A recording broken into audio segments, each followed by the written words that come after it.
Right, I think we'll start the hearing. I think everyone's here. Good morning, everyone. Gary Ray's my name. I'm an independent hearings commissioner appointed by council to hear this application, submissions and evidence. I think I know most of you here. I've been involved in quite a few hearings in Central Otago. I've been involved in 2 hearings at moorings, but I'll just declare that I haven't been to the site because travel disruptions yesterday ended up seeing me go from Nelson to Auckland.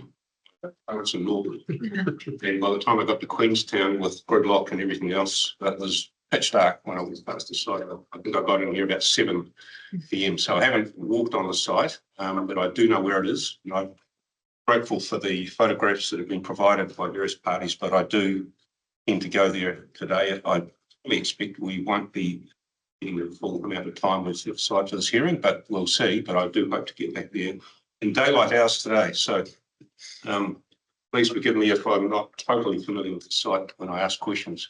Anyway, with that precursor, welcome to the hearing. I've read all the evidence and I've got questions of it. I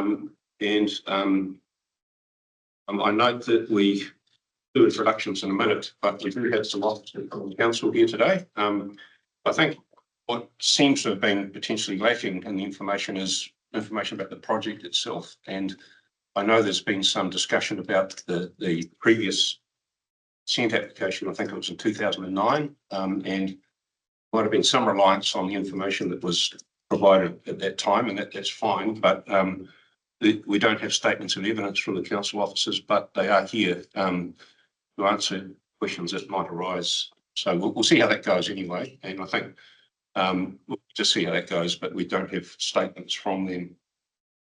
All right.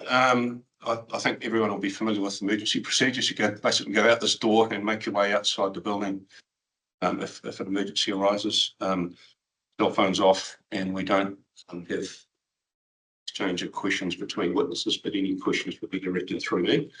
And if they assist, I'll assist me. I'll forward those questions on to the relevant witnesses. We've got a hearing outline here. As I say, the applicant has requested, or the hiring authority has requested 3 hours. We'll see how that goes. I don't imagine it will take that long, but we'll see how we go with that, and we'll be flexible. But I think everyone's in the room, and we've got Mr. McIntosh online, the reporting officer.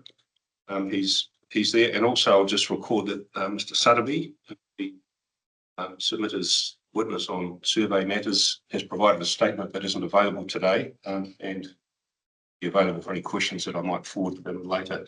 It might be that that is the case, that after we hear discussion about the site, I might have some questions, but as things stand, I do understand his evidence. Okay, so with that sort of preamble, I'll just do a round of introductions. So maybe if we start with the council officers first. My name is Adele Ayers. I'm the Water Services Projects Team Leader, and I'll be looking after the project management of this. Good, okay, thank you. My name is Julie Muir. I'm the Group Manager for 3 Waters at Central Otago District Council. Okay, thank you very much. Thanks for coming to the hearing. Ben Espy, I did the landscape effects assessment for the application. Thank you, Mr. Espy. And I'm Ros Devlin and planner for the applicant. Thank you, Mr. Devlin. Morning, Commissioner Ray. Alan Cubitt. I'm a planning consultant on behalf of Mr. Perium, who is on my left. Mr. Perium. Good Commissioner, Bob Perium. Yes, I'm the landowner of all the land surrounding the application site. Yep. That's right. Yes, and you came to another hearing. I did it. Big units up at that's right. Yeah. And I'm not sure if you're involved in the previous one for the rezoning of that land and the No, it wasn't. you were involved in it. Okay. I know the property is, and thank you. Well, thanks for providing that statement. That was the other thing. We received your summary statement yesterday, so I've got that. So thanks very much. It's not quite a summary statement. It is. It's a statement of you involved a layperson. So it's a statement. Yeah. It is a statement of evidence. Yes. That's helpful. So thank you very much for that. Right. I think I've covered most things. Are there any sort of issues that arise before we get started? Any usual matters anyone might have? Well, the only question I had, sir, was around that timing. So, and when I saw the 3 hours council requested, I automatically thought, well, are we going to be presented with further evidence that hasn't been pre-circulated? But Yeah, that's assuming right. that hasn't occurred on. Yes, no, we haven't received any other written evidence, and there's probably when witnesses come to a hearing without statements, there's a limit to just how far we can go with that, because in terms of natural justice, the submitters need to know what's going to be said, I guess. So that we've got to be a bit cautious with how much new information might be presented today. But I think it is useful to at least get answers to questions about the project, if that's useful, and if the submitters feel that they're disadvantaged anyway, I'll consider whether they should have leave to be able to respond in some way, in some formal way. But we'll probably just see how that goes. Yeah. Yeah, thank you, sir. But I think you'll gather from our evidence is that the lack of detail has been a concern. So if we get more detail, it's probably useful at this stage, I would imagine. Yeah, understood. Yeah, okay. Thanks for that. Okay. Right, I will proceed with the hearing and just hand over to the consultants who are representing the requiring authority designations at Clark Road. So thank you very much. Thank you, Commissioner. I did prepare a summary of evidence that I haven't had a chance to send around, but I've got printed copies. Okay. So I've just gone through quickly enough, and I've forgotten to attach the conditions to them.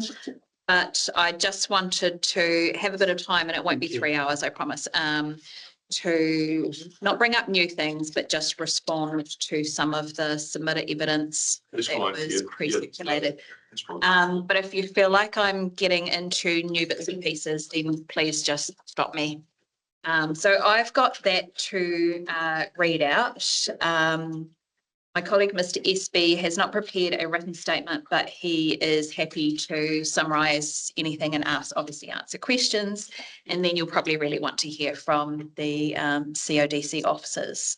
Yeah, so how do you propose to start, or will Mr. Espy start? Well, I was just going to ask you what you preferred, to be honest. Yeah.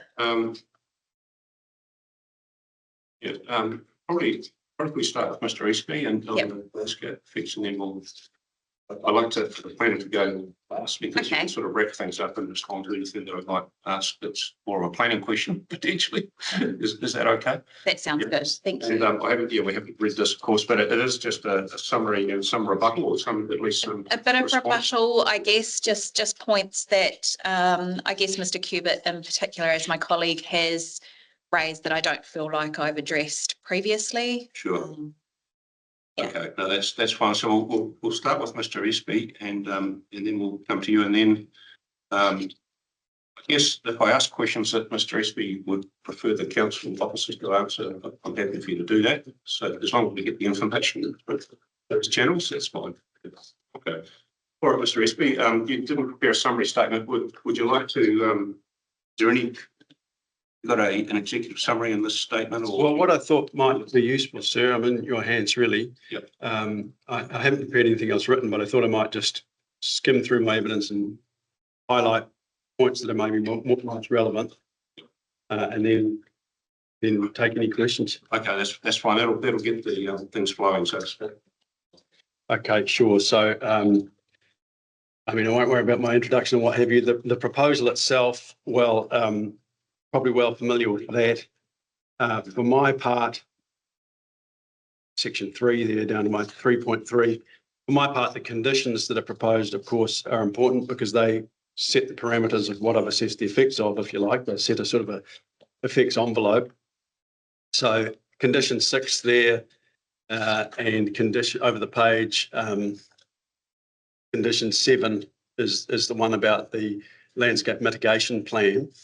So the conditions as they are now, a landscape mitigation plan is required, and there's a list of things that it needs to cover. And the condition requires that the landscape mitigation plan is submitted and certified prior to any works. So for me, that's a helpful condition. It means that the landscape mitigation plan and all of the information attached to that plan comes in and gets tested against the conditions, if you like. prior to any works occurring. So for my part, I think that condition helps me. We've got the Central Otago District Plan. Obviously, we're inside an outstanding natural feature. The Sugarloaf outstanding natural feature, as it's mapped in the district plan maps, is actually quite a small area. It's primarily that really simple escarpment that you can see with a very horizontal top line, a horizontal bottom line, particularly from the other side of the lake. That's really where you see this simple, smooth escarpment. It's called the Sugarloaf after all, because it's cake effectively. It's just this flat loaf-like shape. My section 5 there's a little bit about it in the district-wide landscape assessment that goes back to 2006. It's a bit of a old district-wide assessment, but nonetheless, it identifies the Sugarloaf, and that's how it wound up being an outstanding natural feature. Moving through towards the end of my section 5 there, I talk about the particular gully that the designation site is in. It sits within an incised gully that's been the location of this past sluicing. It's also, when I say incised, there's been ongoing erosion down that gully, incising it. And then, of course, there's been the sluicing. And it's now vegetated with weeds, particularly briar rose and pine. And so I say, well, this gully is kind of an unusual part of the Sugarloaf. The real values of the Sugarloaf that people appreciate are this smooth, very recognisable escarpment, whereas the gully is a little bit of a detraction from that, or at least a little bit of a separate area. Moving down to views and visual effects, there was a bit of talk about the separation, or if you like, the conceptualising visual effects and landscape effects. I've got definitions there which are from Te Tangi Ata Manu, the landscape assessment guidelines. So the way we conceptualise it is that visual effects are a subset of landscape effects. Landscape effects overall are the effects on the landscape values. Landscape values are the reasons the landscape is valued. In this case, it's a feature, so it's the reasons the feature is valued. Those are the values of the feature, and visual is a subset of that. Obviously, the perceptual values, people perceive these things and value them perceptually, are an important part, but they're not the only part. Visual is a subset of landscape.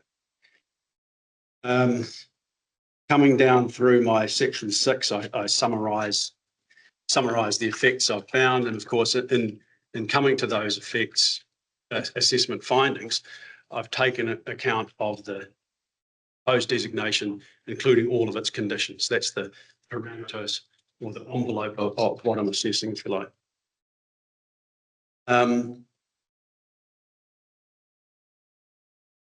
Coming down through the other parts of section 6 there's, as I say, there's the LMP, landscape mitigation plan, that needs to be submitted and certified.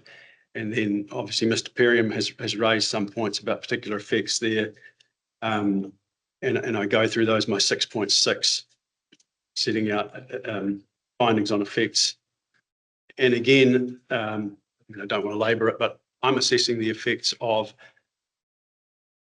an activity that comes along in the future that complies with all of these conditions. I'm not thinking about activities that don't comply with the conditions.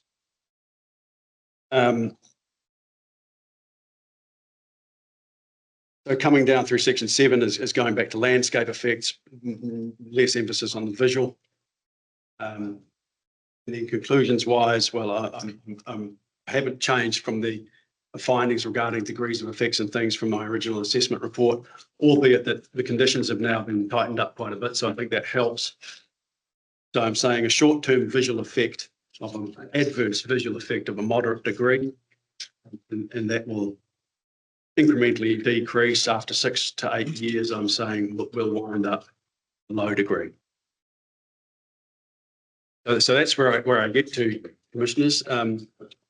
Happy to take any questions or go to whatever's helpful.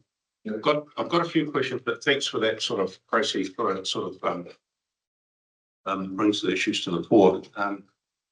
But just in terms of the methodology that you were involved You were involved in the 2009 application? No. Okay, so that you did prepare the assessment, landscape assessment that went with those requirement.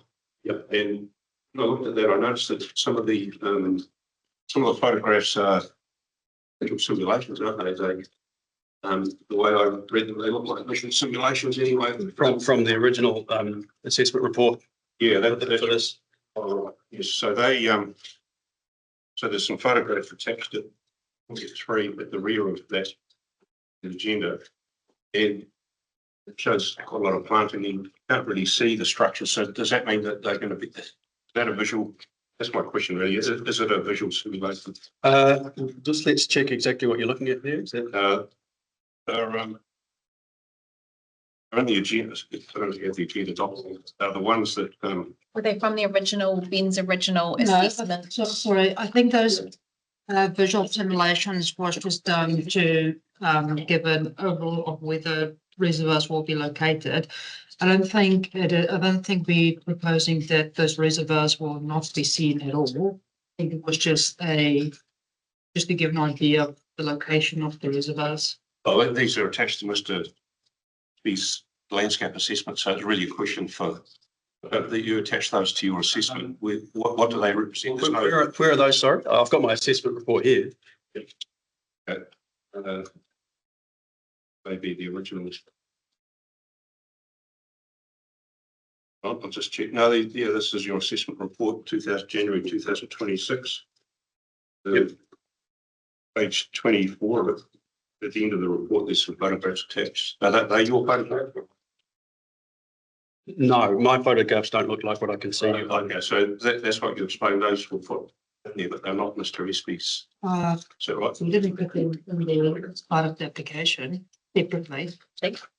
My photographs I've seen your ones, yeah. is my appendix 4. Looks like. Yeah, that's right. I've seen your ones, and I'm just trying to reconcile. But these Was were it- ones with Were no. they the ones called indicative images, maybe? Indicative. Yeah, they were yes. just indicative. They don't have any captions on them. They've got no annotations. No, they weren't attached to Mr. Espy's report. They were just, I just put in there. yeah, they were just snapshotted from some initial 3D modelling that the council was working with. But they were just called indicative. They were kind of, Okay, I guess that's my point. They're not described. They've got no annotations. I don't know where they belong. So So I haven't considered those at all. you haven't. Okay, that was because they showed 2 tanks, 2 storage tanks. Looking down on them and profile. So I should disregard those for the moment. For my part, you should. Yep, I think- nothing to do with me. All right. I haven't used them. Don't know what they are. Thank you. No, that's the docs. Right. Just go. That's, and certainly the ones that you've attached to your assessment just show perspectives looking at the site and arrows pointing to where the facility is. There's no representation of what it might look like. You haven't done it, have you? No. That's correct. Okay, that's fine. Right. True.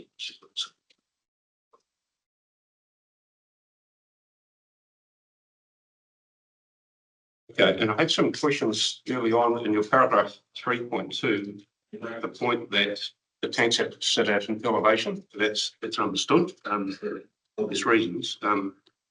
And I had a question here. Where are the other water treatment sites in the district? Are they also elevated? I guess this is getting into the project management side of things. And I might ask at this point, I would understand that there's a need for a facility like this in this location because of the growing population, the expansion at Pfizer Moorings and the rezoning plan change 19 and the like. But to what extent is this the best site, or what other sites have been looked at? And you might better answer that. Might get ground information to that project, might answer some of the questions and then some. I've been the group manager at Central Otago for 3 waters since 2023. I was the executive manager for infrastructure services since 2016. So I've been directly direct knowledge of this project since 2016.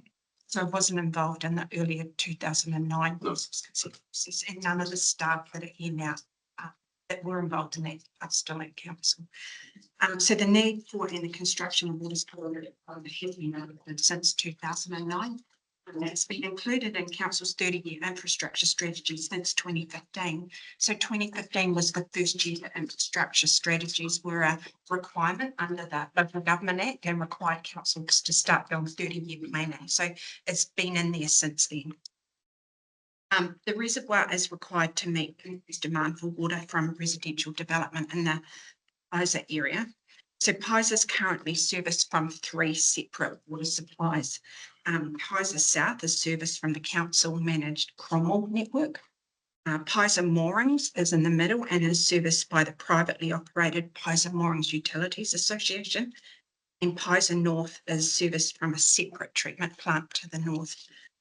The council has recently undertaken over $20 million of investment in the Cromwell water supply since 2023 to upgrade this supply to fully meet the New Zealand drinking water standards. So they were implemented in 2021.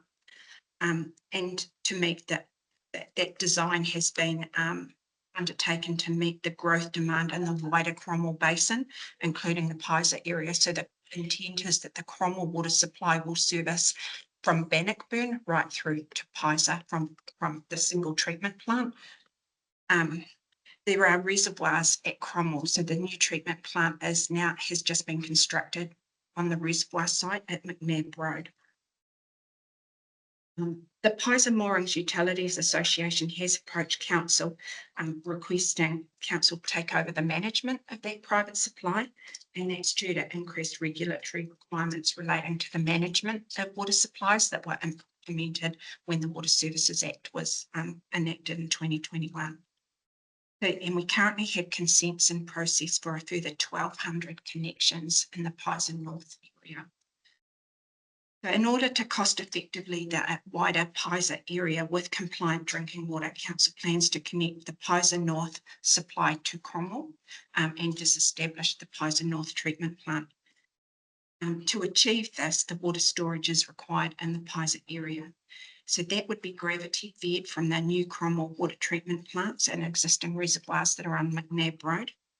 And in order to be gravity fed, the reservoir Pisa needs to be located at a lower elevation than the Cromwell reservoirs. So this site was selected to meet those requirements back in 2009. If we lift the elevation, then we're going to have to pump the water, which will come at significantly increased operational costs due to the electricity required to do the pump. And additional pipelines also intended to be constructed from Cromwell to provide increased water capacity to service the reservoirs. So we haven't finalised the size of reservoir that will be required at Pisa because it is a balancing act of what size pipes we construct and how much storage we have. So if we have more storage, we can build smaller pipes because the reservoirs replenish through the night when people are not using water, and then they can supply the peak demand during the day from the reservoir. If we have smaller reservoirs, then we need a bigger pipe so that we can fill it faster. So the design's not been finalised of what that look like yet, but we do know we need storage there. And the design of the storage will be dependent on what can fit within the constraints of the site. Yeah, okay, thanks, Mr. Muir. And can I ask that you provide those notes just for the record? I didn't keep up with all of that. Right. But what I will ask is, you talked about the Pisa North site. Where is that? Is that close to the site, or is it how far? Yes, so they're all interconnected. They're all connected. It's all a continuous residential area. Right. Obviously there's Fulton Hogan have a fast track application in for the quarry site to the north, and then there's another area just immediately to the south of the quarry site, which is between the state highway and the existing residential area, which is has a future growth overlay on it, and there's 200 under Plan Change 19, and there's 200 sections. So is Pisa North an existing? Yeah. And where is it exactly? Is it easy to explain where that is? How far from this site, for instance? They're all immediately adjacent to Oh, it. very, very close. Yeah, Okay. they're all immediately Right. adjacent. So other than the fact that the council happens to own the site, it was subdivided in 2009 and it's convenient to use it, obviously, because it's been earmarked, subdivided, set aside, it's included in your planning framework. The submitters have questioned whether that is the appropriate site for this facility. And I guess what I'd like to know is, other than the convenience that you happen to own it, is it one of the best site, or is it a suitable site? Are there other alternative sites that have elevation that could be available if purchased? Location is convenient because it's immediately adjacent to the residential area. We would need to go further towards Wanaka, and finding a site, any site that's got the right elevation is going to have visual impacts. We would agree that, it's not the best, it's not the greatest site because it has a lot of constraints around it because it's in the gully and it's going to need earthworks to be able to achieve what we need to achieve there. However, we know that painting these sites is really difficult. You need to have willing landowners, and those other sites are not going to come without their challenges as well. Yep, and I'll ask Mr. SP in a minute about the extent of the ONF and so forth. You've got to tell me that, but just curious about the north, the site that's to the north. If you were to use this site, you'd be able to combine with that site. I don't understand the Our engineering. intent is all of these three networks are all going to be combined into the Crumbs line. You can't, for instance, expand the north site to have more storage, for instance. No, there isn't storage. There isn't storage there. Okay, so I don't know. No, we don't have any elevated storage for the Pies North. You don't. Okay, that's probably a key point. If you haven't got that in your notes, can you please make that point? Yes, that'd be very useful. All right. No, look, thank you very much for that. And I think we've got Ms. Ayres here. You're the project manager for this. Have you got more of the site ranks here? Is that your role to site? Yeah. So we know the site it's an archaeological site, and we require an archaeological authority to be able to do any work on the site. So I guess, like for us, is we need to do geotechnical investigations to facilitate our design of this work, which we have been working with the Heritage New Zealand to be able to obtain those. So I guess there's a few things happening. So the archaeological claims on the site that we are aware of. We do know that we will have to do some form of earthworks, just depending on the size and the quantity of the reservoirs, whether it's one big one or two smaller ones. We do know that there's certain areas within that footprint that we can't necessarily touch because it is an archaeological site. There's some places in there that is.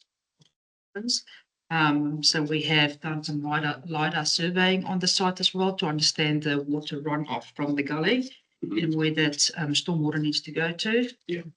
And have you read Mr. Sotheby's statement? Have you managed to read the surveyor who the submitter asked to go to the site, and he's made a lot of he's done a lot of work on it, and if I can summarise what he said. He seriously doubts whether there's sufficient space on the site to do all the works and to place the tanks, and he's not here to answer questions, but he has prepared a statement, and you've got a response to that. I guess when Opus did some geotechnical investigation back in 2009 through 2011, they did actually do work to ensure that the 2000 cube reservoir will fit the site. I guess it is up to us to do further investigation and design work to confirm if two smaller reservoirs will fit on the site, but we do know that the original 2000 cube reservoir will fit on the site.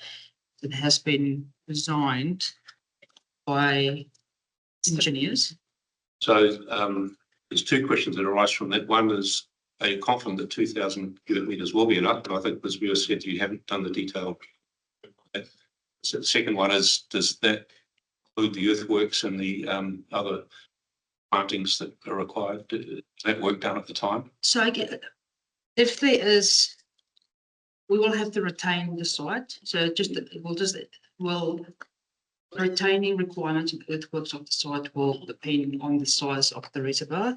So we have to retain more earth to be able to fit the reservoir. Then yes, it will come at a higher cost, but that is something that we will look into. I think the original designs from Opus back in the day, they didn't propose a lot of retaining surrounded earth. But if we have to retain more to be able to fit the reservoir, then that's just something that we'll have to do.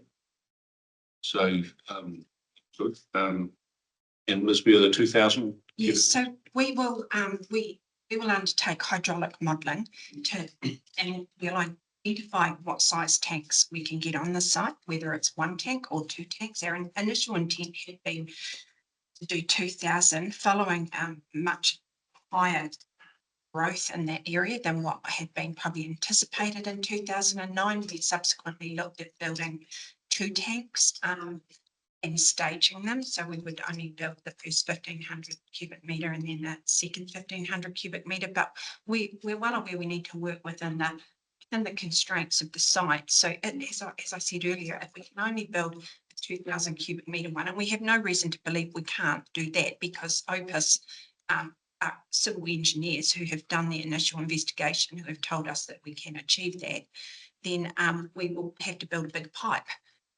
It's the balancing of the pipe size and the reservoir capacity.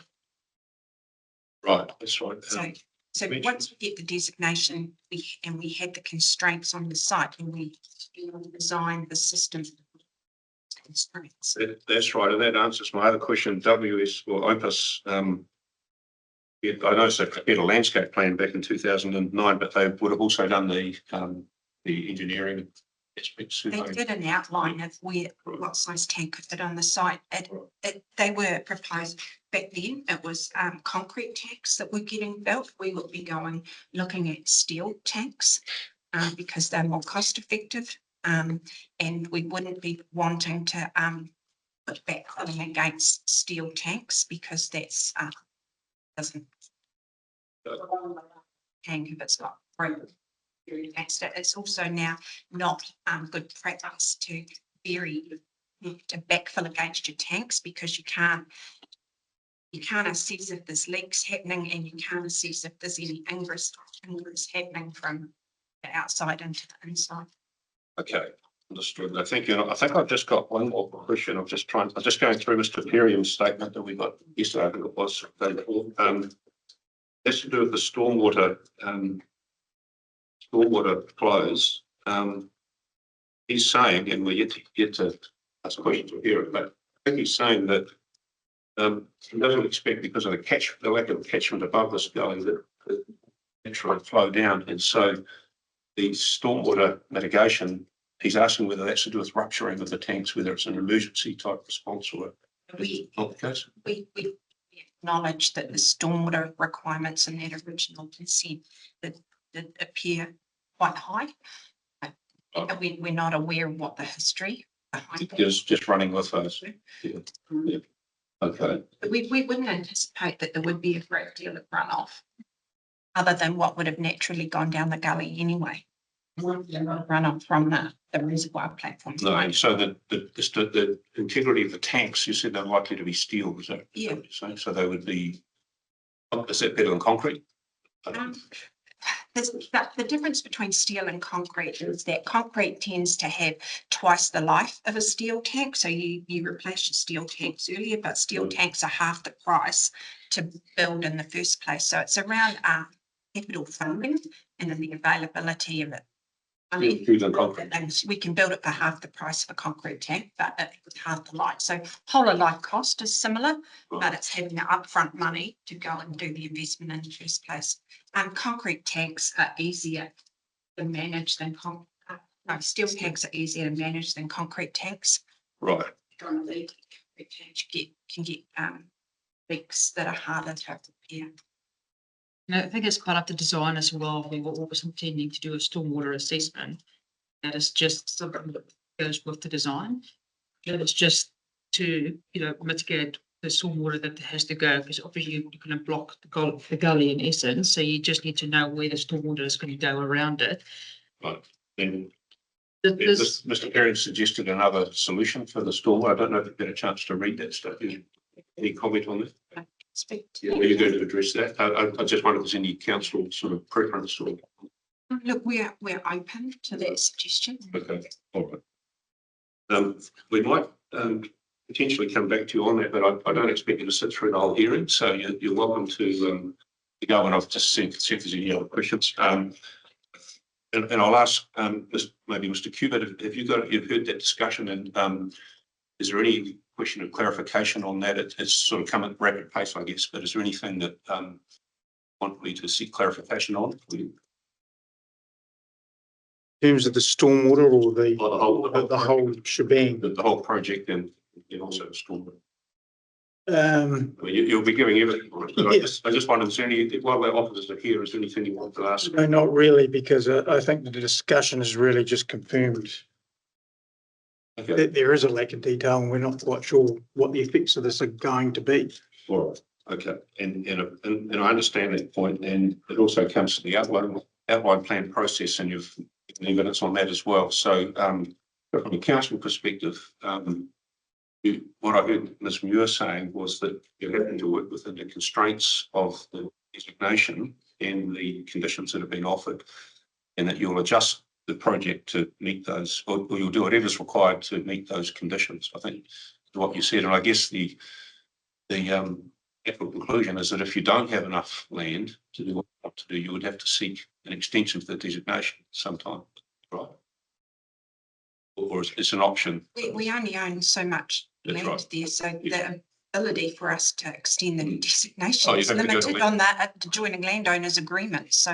Yep. You, It would be something that would have to be considered and, yeah, understood. Yeah, but that's your evidence, isn't it, really, that you would abide by the conditions and the area of land of Mr. Sotheby has raised, potential doubts about whether it can all be achieved on that land, but that's your response. and look, we know that it's going to be a complex project. It's Yeah. not it's not the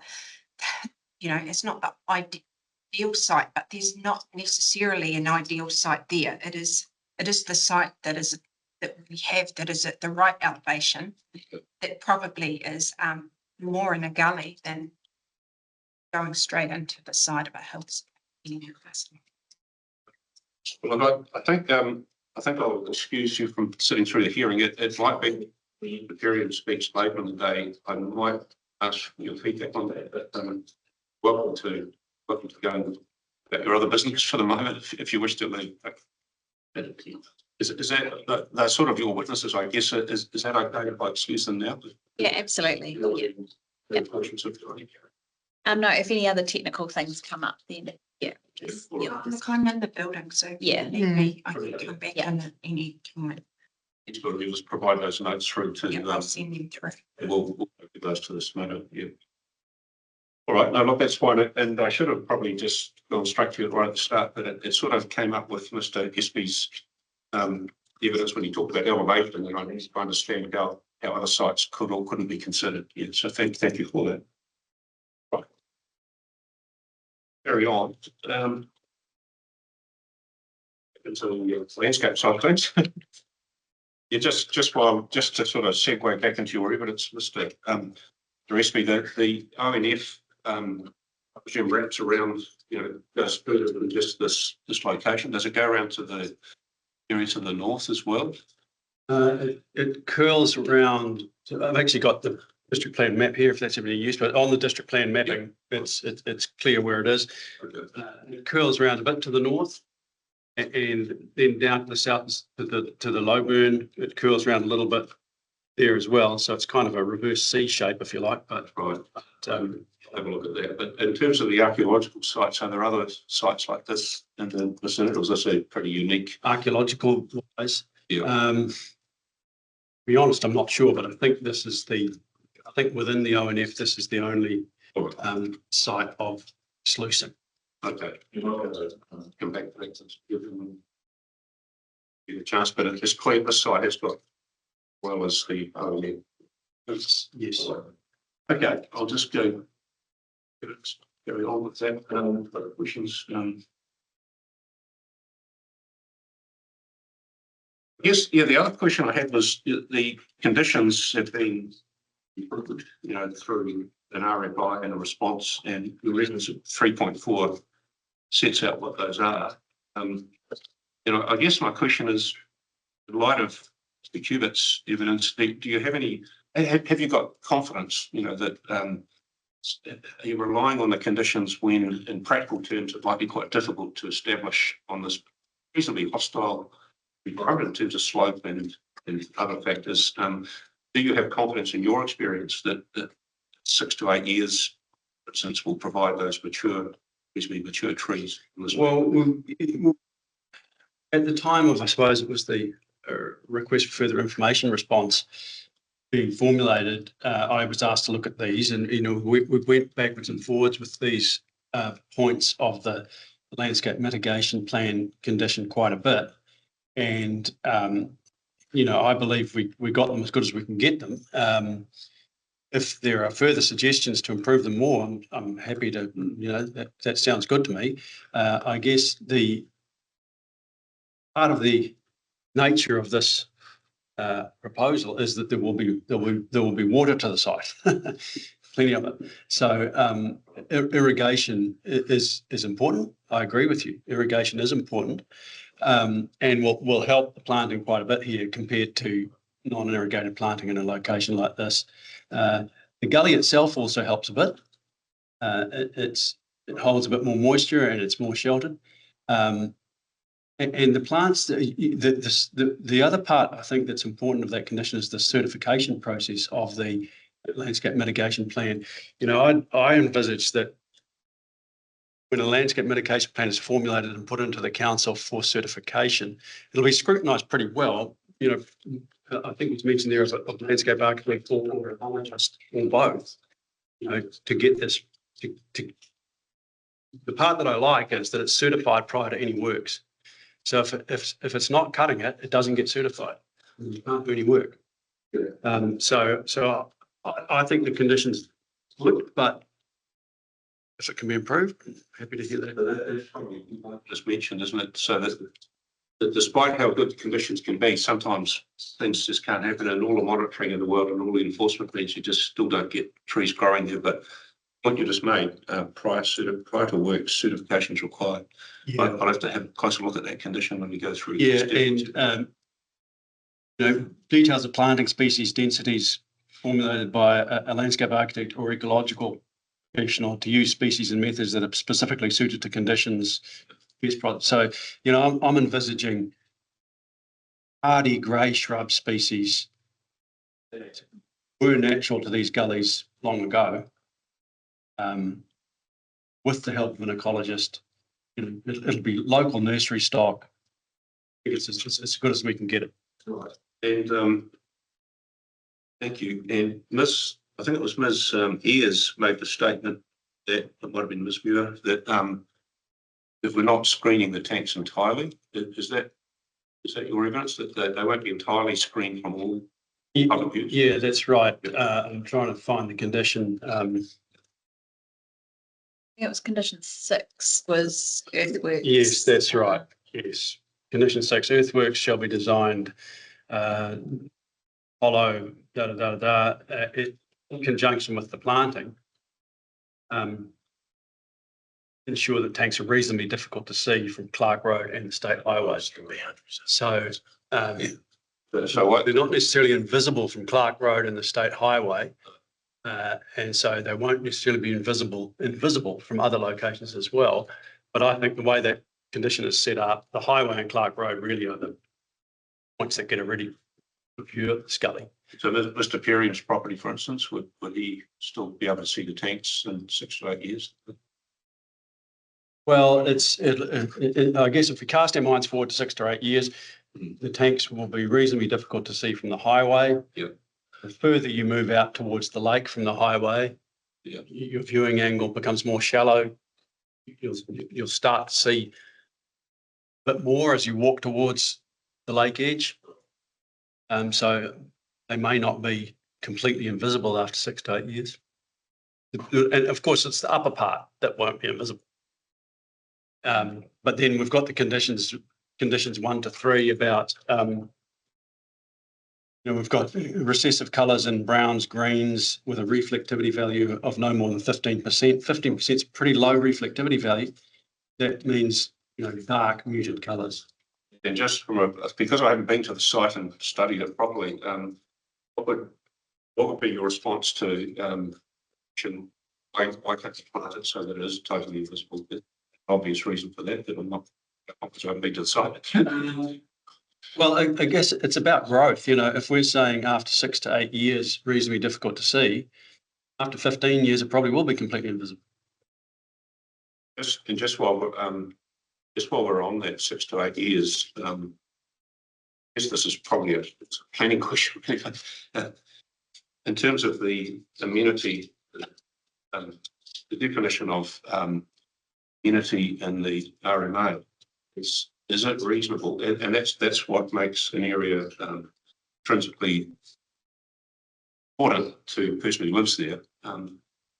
Is it reasonable to say that you will endure an effect that's significant lessons, but it's not until 6 to 8 years' time suddenly it's acceptable? Is that a reasonable response in a planning sense in terms of the RMA? Well, I mean, I'm saying in the short term, visual effects will be up to a moderate degree. Right. Okay. And then it scales down. It scales down from there. So, right. So it's not an adverse effect for 6 to 8 years. It gets progressively better. That's what your evidence is. Yeah. All right. It's incremental. Right. Yeah. That's sort of a landscape / planning question. But did you have any further? While we're on that topic, did you have anything further to say? I thank you, Mr. Espy, for describing it. The incremental, I guess, the moderate landscape effect was, it was the reason for notification. Yeah. That it is what it is. And there's going to be a change there. Okay. That's fine. Okay. So thanks for explaining that, Mr. Espy. Just in terms of just going to section 4 now, but sorry, taking a little while here. Just to understand your evidence there, so this outstanding natural landscape is a broad sort of category, and then that's divided into ONF, SAL, and ORL, and this one is ORL. So ORL in the lower eastern half and ONF. Just trying to understand those different classifications, and they have different importances, don't they, in terms of the level of protection? If you look at the GIS, the district plan map on a GIS, it'll probably help you. Yeah. There's outstanding natural landscapes, which are generally speaking, they're the mountain ranges. Significant amenity landscapes, which are outside of the outstanding natural landscapes, but still have significant amenity, and they're various locations, normally smaller, normally lower altitude. In outstanding natural features, there aren't many of those in the district, but they're not landscapes. They're particular defined features that in themselves are outstanding natural features. So this Sugarloaf is one of them. Yeah.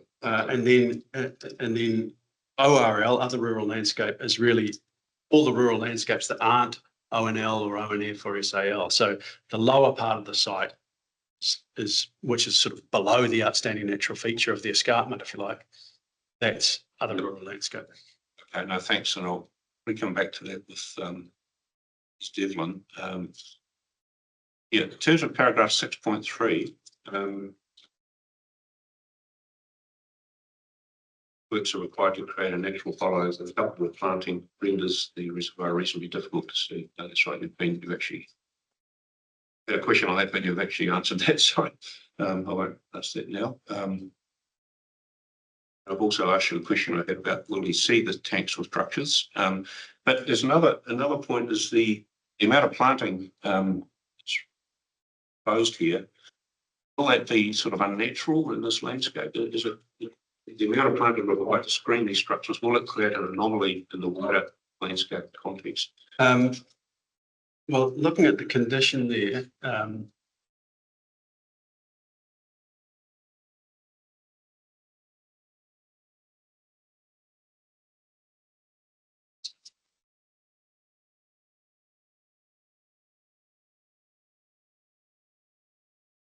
well, I mean, I guess my response would be the condition sets out what has to be achieved.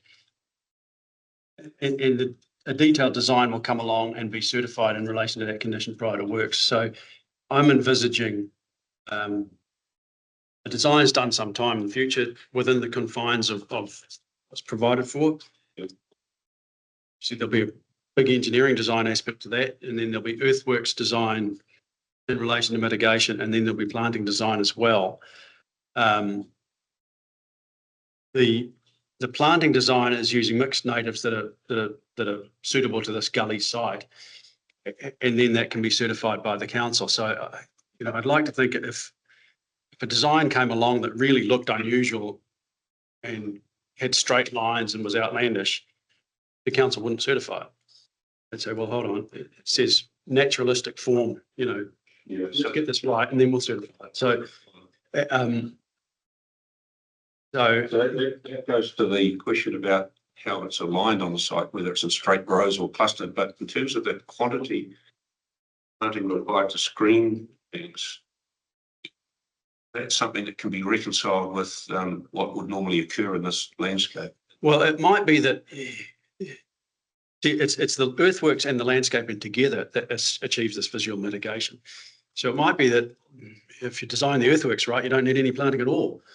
I'd be surprised, to be honest. You're going to need some planting, but it's a matter of designing the earthworks and the planting together so that it's not some very onerous and difficult amount of planting.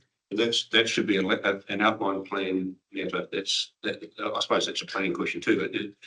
But what your evidence is that can be reconciled at a later date. You don't need to prepare a detailed plan that now. Yeah, well, that's right. And I mean, I don't think you could prepare a detailed plan of it now until there's an engineering design and an earthworks design. And I guess that goes back to another of my points that helps me get to where I've got to, is that we're not on the face of the escarpment of the Sugarloaf. If we were, it'd be quite a different story. We're in this incised gully that already contains a lot of wilding pines, briar, and what have you. So, I think practically any planting is going to be an improvement on that. And of course, gullies are the places where natural vegetation would occur rather than out on the dry face. So I think there's a bit of logic to that. And the Stipurium, again, I haven't been to the site, the Stipurium statement is, and if I understood it correctly, there has been some efforts to plant there. There's already some planting on the site. Is that Down on the state highway. Yeah, I understand it's actually off this site, but it's off the site, okay. it was part of that 2009. But he's using that as an example of how difficult it is to establish plants. I think the water might have been returned out or something. Yeah, I've heard that, but I don't know. Okay, that's right. But I just thought I'd ask him while it's on top of my mind. No, thank you. I understand that. I'll just carry on through and see what else I had here.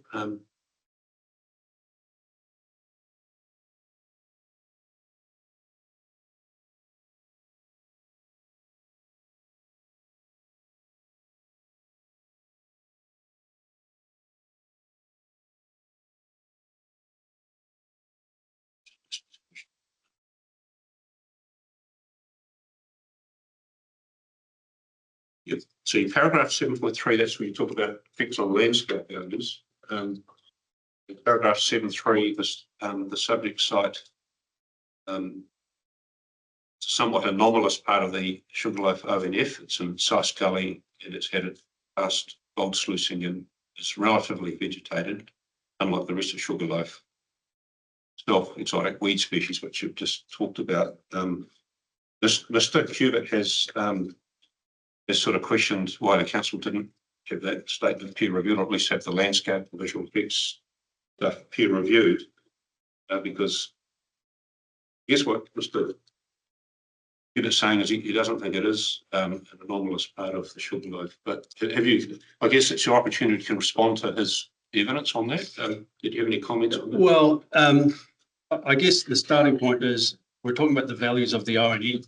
And the ONF is quite confined. If you look at that mapped area of the ONF, it is quite confined. There aren't, there's sort of 2 or 3 incised gullies within the area of the ONF. This is probably the most incised gully, and it's the one that contains the weed vegetation and the pines. So that's why I'm saying it's anomalous. I mean, I read Mr. Cubitt's, and possibly anomalous is, I think in other places I've said it's an unusual part of the ONF, or, I mean, anomalous, unusual, I don't know, maybe slightly too strong anomalous, I don't know. But effectively what I'm saying is it's the real values of that ONF that are really strongly appreciated. Don't want to oversimplify it, but the really strongly appreciated values are to do with that simple, smooth escarpment with the strong horizontal top and bottom, very visually displayed, very simple, interesting. So that's why I say this gully with its vegetation and its incised erosion and its watercourse are a bit unusual in relation to that ONF as it's mapped. I see, okay. And I'm just wondering how much weight I should place on the fact that there's wilding pines, and I mean, one could argue that the council should be responsible and clean up the site. It's not a big site, and to take those things away. But I take your point that those vegetation is there. And it does spread outside this site. Yeah, okay. Up and down that gully. And then finally, I just wanted to ask you whether you had any response to Mr. Sotheby's evidence. We had a discussion earlier with the council officers about that, but basically, from a planting and earthworks point of view to mitigate, I suppose you must be confident there's enough land here to be able to do those mitigations, or is that something you've not sort of tested through measurement or anything? You just assumed it can be done on site. Well, as Ms. Devlin was saying, we certainly quizzed the council a fair bit and said, look, there'll be onerous conditions here you have to comply with. Plan that has to come back and be certified. There's an outline plan process. So I'm told, yep, we'll do all that. So that's the basis of my assessment. Okay. I think that's all the questions I have, and thanks very much for answering those. Something else might arise when we go through the rest of the hearing, but that's all for now. Thank you very much. Thank you. Okay. All right. So having a break in about half an hour. So I think we'll to you now, Steve. Yeah. Just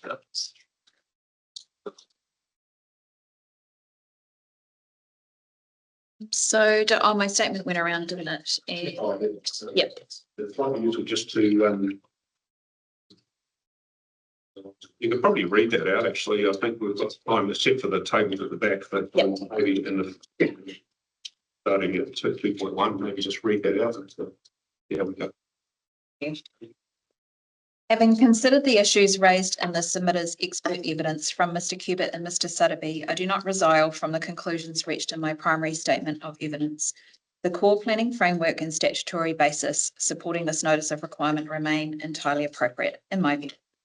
I reiterate the evidence detailed in my primary statement regarding the NPS for infrastructure. NPSI provides clear mandatory national direction that requires decision makers to recognise and explicitly provide for the local, regional and national benefits of critical water infrastructure, recognising that such infrastructure often carries specific operational and functional location constraints. In my view, the minor localised effects of this essential utility project do not cross the high threshold of a significant adverse effect that would trigger alternative site evaluations. When balanced against the significant community benefits enabled and protected under the NPSI, the proposed suite of conditions ensures that the proposal represents a highly efficient and sustainable resource management outcome. I continue to recommend that the notice of requirement be confirmed. Previous resource consent, both Mr. Sotheby and Mr. Cubitt make extensive reference to the 2011 Opus Landscape Plan and point to previous unsuccessful planting initiatives dating back to 2009. They rely on these past attempts to contend that successful revegetation of any cut batters is unachievable. From a planning perspective, I consider this reliance on nearly 2-decade-old information to be flawed. Under established RMA principles, the panel must assess the environmental effects of the NOR against the contemporary environment as it exists today, rather than considering historical configurations or past operational outcomes. Over the intervening 15 to 17 years, the statutory, environmental and technological landscape has shifted significantly. The planning rules, objectives and policies governing ONFs within the district have evolved, establishing a modern framework for managing these landscapes. That plan change, I think, being referred to was just being finalised. I don't think Sugarloaf was an ONF at the start of that previous resource consent process. The notice of requirement does not seek to rely on the past. Instead, it establishes a framework of performance conditions that the requiring authority is legally obligated to implement, with the section 176A outline plan of works process acting as the statutory mechanism to ensure best practice engineering and landscape standards are met. Consequently, I do not consider that past planting failures provide a reliable justification for rejecting the current proposal. Earthworks. Mr. Stutterby has provided cross-sectional analysis identifying that if cut batters are flattened to a gradient of 1 vertical to 1.2 horizontal or gentler to facilitate revegetation, and again, that's based on the previous plan, the physical footprint of the earthworks would encroach across the eastern boundary onto lot 100. His cross-section is based on the 2009 plans that included one 22.5 diameter tank. And you've since heard from Ms. Muir that that's not necessarily what will go on the site. Sorry, just before you go on, I should have asked her what capacity would that 122.5 metre diameter tank have? Did she say what that was? That was the original one. Is that the 2,000 cubic metre tank? Off the top of my head, I thought that, I but think that's the I think she said original that. design. Yeah. Yeah. That, I mean, this was the information Mr. Sutterby had in front of him from the Okay. previous consent, so he's sort of worked off that. okay. Mr. Hubert subsequently relies on this technical point to assert that the council lacks a sufficient interest in the land under section 168A3B of the RMA, stating that this boundary infringement invalidates the statutory exemption for evaluating alternative external sites. I consider that an earthworks model showing a potential breach of a property boundary does not negate the council's underlying ownership and interest in lot 8. Rather, it establishes a physical and legal parameter that the detailed engineering design must adhere to, which we've heard about already this morning. A designation cannot authorise works on land outside the designation footprint, and the council is legally bound to design within its own borders. Mr. Sutterby refers to the more spacious McNabb Road site as a comparison. In this instance, it is my view that a more constrained site footprint may necessitate specific engineering solutions, but it does not invalidate the proposed designation. To address these concerns, I consider that this constraint may be managed via condition rather than rejecting the notice of requirement. I propose the following condition to be included in the designation framework. And I do apologise, I didn't print off all the conditions again from the section 42A report, but I've simply added this one at the very end. The end. Yeah. I mean, it could go somewhere else, but just for numbering purposes. And it goes as follows. All permanent and temporary civil works authorised under an outline plan of works approved under sections 176A to 176C of the RMA, including cut and fill batters, retaining structures and structural stabilisation works, shall be designed and undertaken entirely within the designation boundary, unless the prior written approval of the owner or owners of any affected adjoining land has been obtained. Any works located outside the designation boundary, where authorised by the written approval of the affected landowners, shall comply with all relevant district plan rules and standards and shall be subject to any required resource consents. It's a little bit unusual, that condition, because, so I understand the intent behind it, but at the end of the day, if land is designated, then it stands that all works must be within that boundary. Now, I think what you're after is a belts and braces approach. Pretty much. But I'll ask Mr. McIntosh when he responds, and also Mr. Cubitt. It would seem superfluous, but and also I don't think any decision I give can authorise works outside the designation anyway. Yeah. But I think the point you're making is they should be permitted by the plan. So your last statement, shall comply with all relevant district plan rules and standards here. Anyway, on the face of it appears superfluous, but Just repeating the RMA. Yeah, but yeah. I can understand the intent behind it. So I did think about that, and I guess I just wanted it to be so clear, just so clear in here that Okay. that it can be relied on. But all right, no, look, that's fine. I understand that, and we'll just get any response from the other it could be planners. Yeah, okay. could be an advice note, potentially. Okay. Right. Thanks for that. Well, Thank you. I have updated the set of conditions attached to my evidence as Appendix A, which apologies, I've forgotten to attach to okay. one. Sure. Compliance with this performance standard will require refined engineering solutions, which Ms. Muir has sort of alluded to, such as, and these are just examples, localised retaining structures, structural stabilisation, or a reconfigured tank footprint to respond to the physical constraints of the site. The engineering response would then be designed in detail through the Section 176A outline plan of works process. While I acknowledge that the site contains Section 6 values relating to both the ONF and historic heritage, the actual physical effects of the proposal are localised and can be appropriately managed through the suite of performance conditions proposed and the subsequent outline plan process. Consequently, I do not consider that the effects cross the high threshold of a significant adverse effect on the environment that would otherwise trigger a statutory requirement to evaluate alternative locations.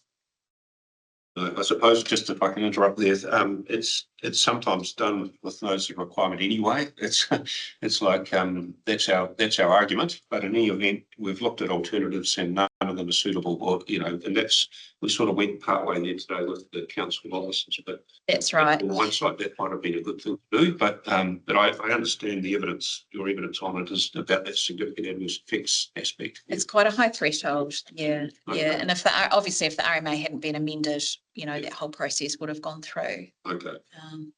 Yeah. All right. Thank you. So. Thank you. Landscape, this is just a quick section.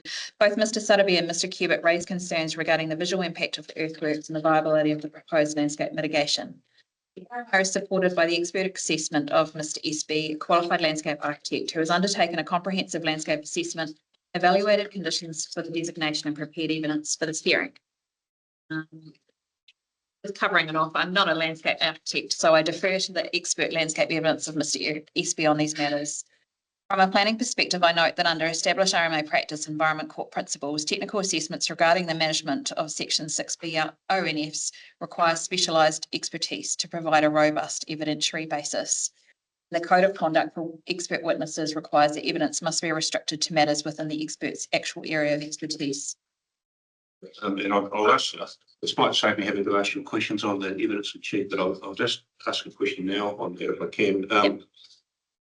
Just in terms of and it's probably to do with the policies, the relevant policies of the statutory documents, but I understood in your evidence that the word protect comes up a few times, and the word protect does relate to the ONF, and the question sort of relates to how do you protect it as opposed to maintain. I think Mr. Espy used the word maintain its values. I don't know whether you wanted to answer that now, but I have some questions on that through the statutory section. Are we in fact protecting by putting structures and planting that appear totally natural since life going? I'm sure that you've assessed it as being a protection. You've looked at how to mitigate the effects. So that's a question I have, and you can to answer that now. I can take you back through it in more detail, but that was something I was keen on. We've got a lot of evidence from this on policy framework too. So I noticed you do come to talk about the regional policy statement, but maybe I'll just let you go through the rest of this. Do I address that? I haven't gone back to the district plan, but yeah, we can. Okay, we'll come back. So just carry on with it, and we'll come back to the district plan. Thank you. Outline plan process. Mr. Sutterby and Mr. Cubitt refer to the lack of detailed civil engineering designs at this stage of the NOR as an impediment to assessing the proposal's full environmental effects. I reiterate my primary evidence that is standard statutory practice under the RMA to establish the spatial parameters and conceptual envelope of a designation at the initial stage, leaving the detailed civil design to the outline plan of works process. If a requiring authority was required to provide fully finalised engineering and detailed construction plans at the NOR stage, section 176A would be redundant. I note that the amendments brought in by the Resource Management Consenting and Other System Changes Amendment Act 2025 clarified and simplified information requirements for notices of requirement. As stated by the MFE fact sheet on designations, the previous system applied a high bar for information and assessment processes for an NOR. The result was that requiring authorities considered designation processes to be costly and time-consuming and created project risks around decision-making by regulators. So would it be fair to say that when you're considering a notice of requirement, I should be concerned about any fatal flaws or anything that's, while you can consider detailed design later, it's accepted. I need to be satisfied there's enough land to do the works, and there's no sort of fatal flaws that mean you can't defer everything to the outline plan process. Yeah, no, that's right. No fatal flaws, and that we've provided enough of a management framework around the effects envelope. So I think, I mean, there's just pages of conditions, so I think it's pretty comprehensive. I haven't seen a lot of other designations in the CODC district plan with this many conditions. That's right, and they're usually very scant conditions, but that might also speak to the need for a lot of conditions. You know, that might be a telling aspect as well. And a lot of the ones in here that we've worked on have been in response to submissions. So we've gone pretty detailed there to try and address comprehensively, you know, the concerns and the matters that came up through the submissions process. Yeah. The original set of conditions were briefer. Yeah, more sort of EMP and a landscape plan, and you know, covered off these things, but we've gone into a lot more detail and been, you know, sort of talked about sensitive receivers and, you know, things like that, to refer to neighbours without, you know, names. Okay, no, Yeah. understood. Thank you. So 6.3. Thank you. The RMA amendment establishes that assessments need only be at a level of detail that is proportionate to the nature and significance of the effects, reflecting a practical understanding that requesting finalised engineering designs too early can unnecessarily delay essential community infrastructure projects. In my view, it's kind of what I've described just anyway. The proposed conditions establish a clear framework or effects envelope that establishes the necessary environmental boundaries now, while ensuring detailed solutions are worked through and confirmed at the section 176A stage. And, you know, and as Mr. Espy's pointed out, some of these details need to go in and be checked and certified by the council, you know, before works can start. If you, while we're on that, can you take me to that condition that requires certification? Is it condition 6? Was that the landscape mitigation plan? Condition 7, prior to the commencement of any works or construction activities, landscape, submit to the council planning manager for certification. Yeah, but I see, yes, it does say that. Right, so prior to the earthquakes happening, the plan has to be certified. Yep. Is that the way that condition reads? It's just required to be submitted for certification. But you could actually say, it should probably say, we shall not proceed until certification has been provided. You could absolutely reword it like that, because that's the intention. Yeah. Okay. Yep. And then at that stage, I would imagine that the council planning department would request a landscape architect or an ecologist or both to review that and certify it. Yeah, I didn't pick up on that until Mr. Espy pointed out that is required to be done before works can proceed. So I understand that now. And certainly that could, like some of the other conditions could be refined to have that as well, like the environmental management plan. That's obviously prior to anything starting, but that could be firmed up. I'm not disclosing my my preliminary views on it. I'm just looking at conditions, but how they might be worded better. I should, no, there's definitely a few things there. Yeah, you could tighten up on. Okay. Okay, the National Policy Statement for Infrastructure, NPSI. I agree with Mr. Cubitt that the proposal achieves a number of goals sought by the NPSI. These goals include supporting community wellbeing, health and safety, resilience and urban development. However, I disagree with any suggestion that these benefits should be afforded limited weight. The proposal involves essential drinking water infrastructure that will provide long-term network resilience, security of supply, emergency firefighting capacity and infrastructure readiness for planned growth within the Northern Cromwell network. In my opinion, these are significant public benefits that attract substantial weight under Objective 2.1 and Policy 1 of the NPSI. I reiterate my view that the NPSI provides strong support for the proposal. The proposal is for essential community infrastructure with a clear functional requirement for an elevated location. The application appropriately balances infrastructure provision with the protection, and maybe that's the wrong word here, of landscape and heritage values through detailed conditions and mitigation measures, and is therefore consistent with the intent and direction of the NPSI.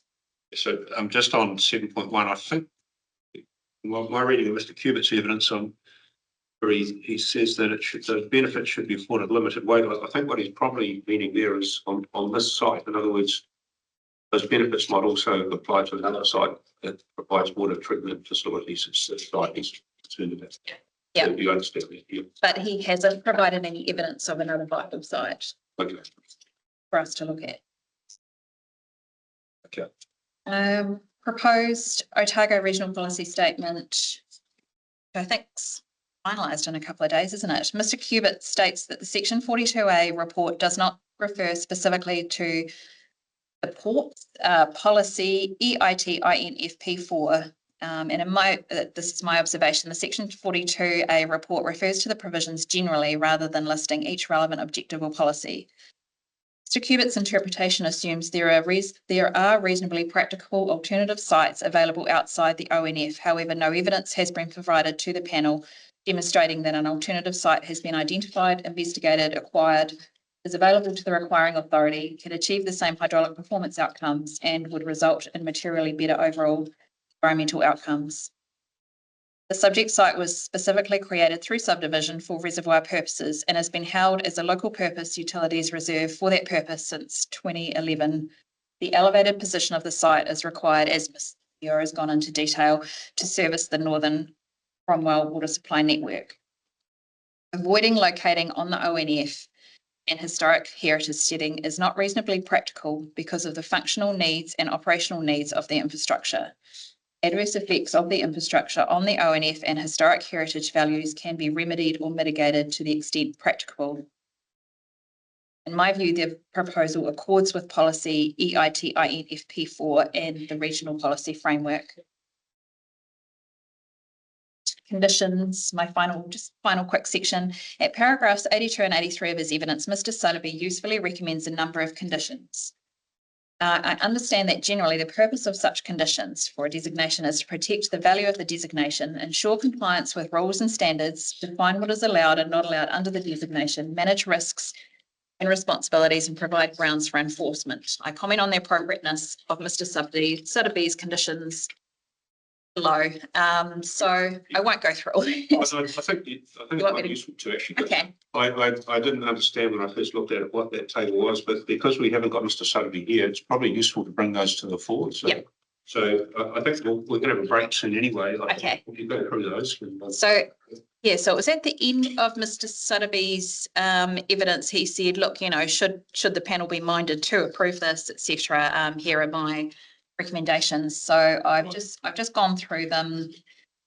So he recommends an updated geotechnical report for the current proposal before any outline plan is approved. And I have suggested, and I mean, the wording could be updated as well, that this is already addressed through our proposed condition 4, which is simply, and that's at the back of the Section 42A report for reference. All earthworks shall be designed and supervised by a suitably qualified geoprofessional. That's right. And detailed geotechnical analysis is legally embedded into the outline plan of works design framework. Sorry, I'll interrupt as you go because it's the first time I've seen this, but the first point, I think what Mr. Sotheby's probably saying is that is what I've talked about, fatal flaws before. Yep. It maybe not fatal, but I think he's saying that is important enough to deal with now, because we might end up with a designation that can't be, I'm just speculating what he might be saying. We might end up with a designation that you can't implement because of the ground conditions. And so I know there's a condition that deals with it, but, Yep. But you comment on that? My comment would be that the previous Opus geotechnical report Right. went through this for, a different but similar proposal, for a heavy tank on the site and what would be required to set that there Okay. safely. So although we're not relying on the Opus geotech report for what's coming next because it hasn't been designed, but the site has been looked at by a geotechnical expert. And Previously. even though it's a few years old, would it be more evidence that things haven't changed from a geotechnical? Not an expert in geotechnical, but I can't think what would have changed. That's fine. Actually, while we're on that, I guess that's another question, and it's relevant to this. The Environment Court back in 2009 signed a consent order, and my understanding of consent orders is that the parties basically agree on things, and then the Environment Court rubber stamps it essentially if they don't explore the evidence in detail. And so the geotech side of it, it's fair to say the Environment Court wouldn't have looked at all of the evidence on it. I don't think they would have, because it went through in detail in the hearing, Okay. and it was referred to. So the commissioner was satisfied with that aspect. There was I mean, I'm going back in time from when I read through the decision. There was a lot of discussion on landscape, and there was a lot of discussion on geotech and just all that sort of feasibility because they had a design in front of them. All right, that might be relevant. So yeah, thank you for that.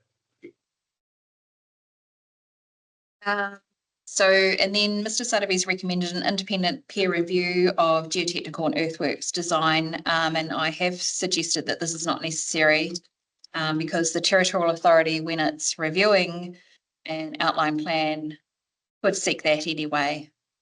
And in my view, a specific condition duplicates existing regulatory powers, which is potentially what I've duplicated in my final condition or advice note as well.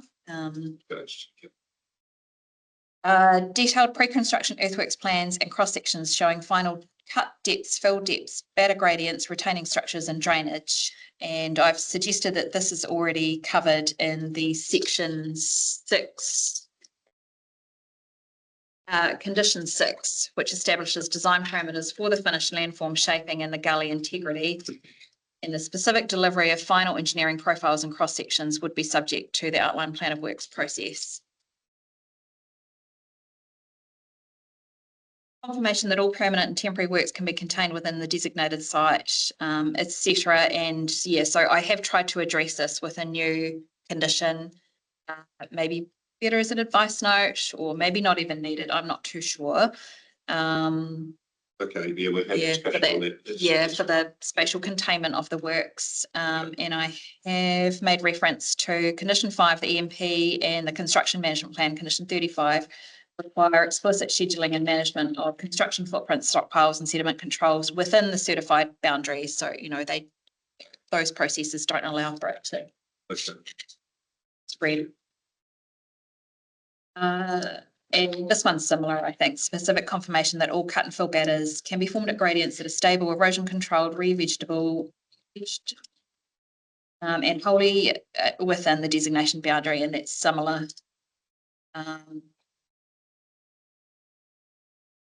And next one, and requirement that no earthworks this is the similar as well, extend outside the designation boundary unless the requiring authority has first obtained written approval of the relevant landowner and any necessary statutory approval. And so that I've accepted that in principle if that's needed to add in there. Over the page G, an updated geotechnical and civil assessment addressing the potential effects of excavation, cut batters, drainage and landform modification on the stability of adjoining land. I consider this as addressed in either that condition 4, works have to be designed and supervised by a qualified geoprofessional, which will be a geotechnical engineer. And then condition 1 requires archaeological monitoring, and condition 35 requires vibration management to protect neighbouring infrastructure.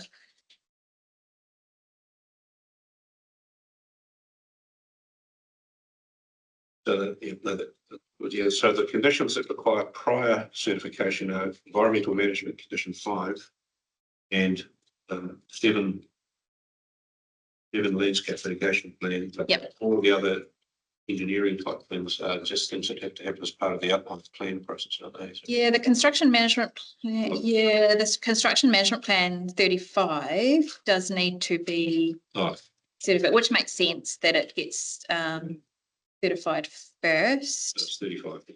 Okay. It's good. It's good. And also 36. What Yes, yeah, the stormwater one, and that refers, the stormwater one refers back to the question I'm probably jumping ahead, but to Mr. Perriam's statement as well about alternatives, alternative solutions there. that's fine. Okay, I'll put close. Go through that. Thank you. Thank you. Condition 8, detailed erosion and sediment control plan, etc. And I've said this, it's sort of already addressed. The EMP already requires a detailed erosion and sediment control plan to prevent discharge beyond boundaries. I mean, I'm happy if there's any updates, for example, that Mr. McIntosh would recommend that are in line with standard CODC wording, that would be fine. I consider it's already addressed in there. Detailed construction methodology, including working areas, etc. I consider this is addressed in condition 5, EMP, and 35, the construction management plan. They specifically require all these details.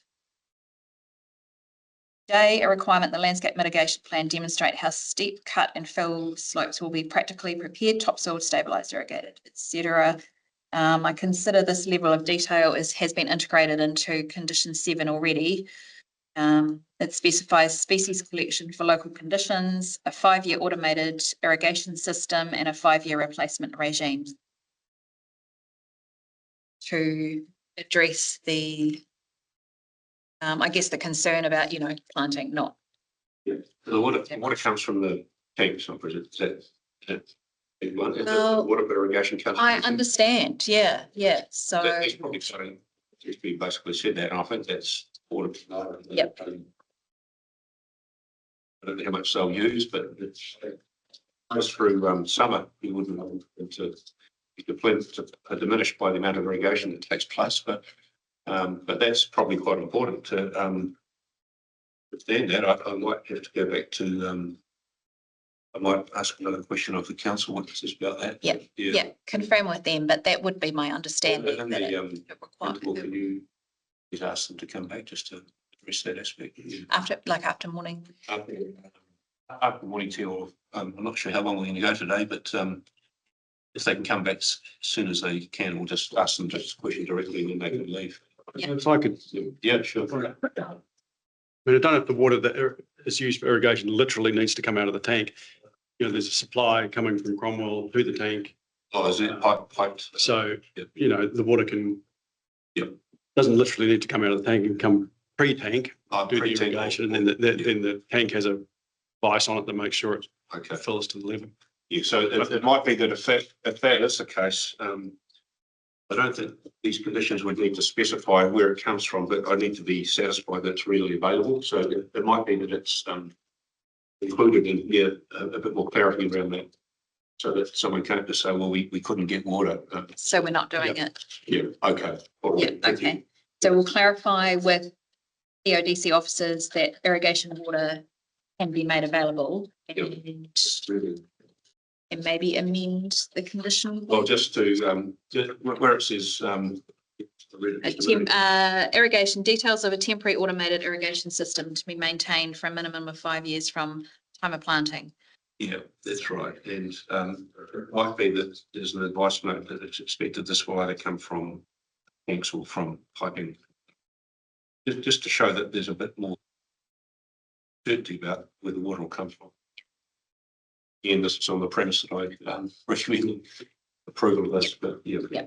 Thank you.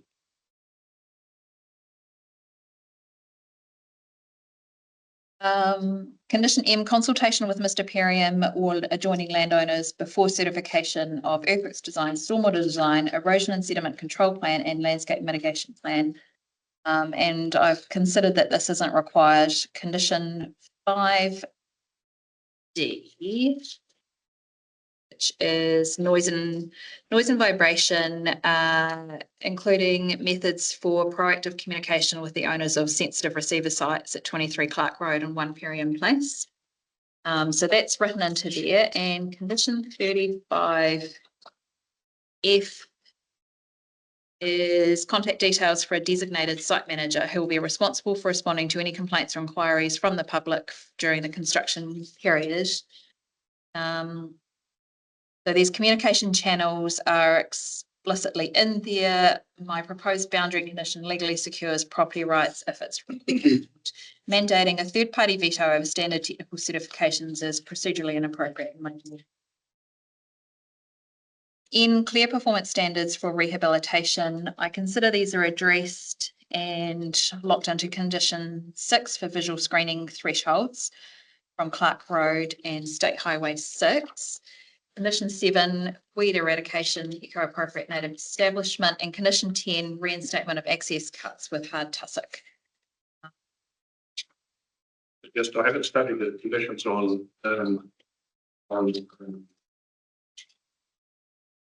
sorry, the like the wilding pine and that sort of thing. There's ongoing requirements to ensure that that doesn't happen. I mean, is that going to be controlled through that condition? Is it condition 7? Yes, so condition 7 points C, has pest and weed control, removal of invasive weed species within the planting areas. That'll be an initial thing. Yeah. Anyway, and then I think those species are required to be removed by the archaeological experts as well. that's right. Yeah, although it's reasonably broad. Condition 28, welding pine and other woody weed removal should be undertaken on the wider site where practicable to overall enhance the site's values. And so that's a historic heritage. Okay.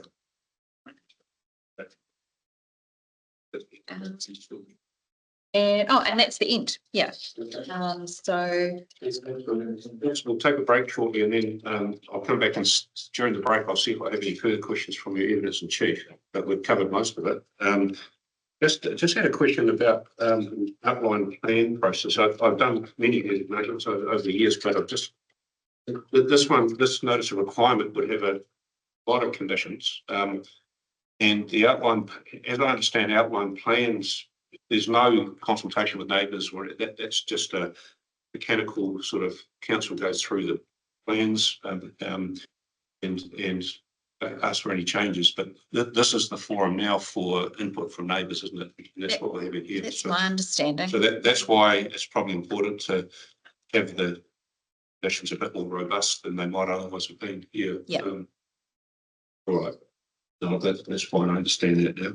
All right. Well, we'll take a break, 15 minutes or so, and I'll come back and just see if I have any further questions, and then we'll be able to move on to the minutes.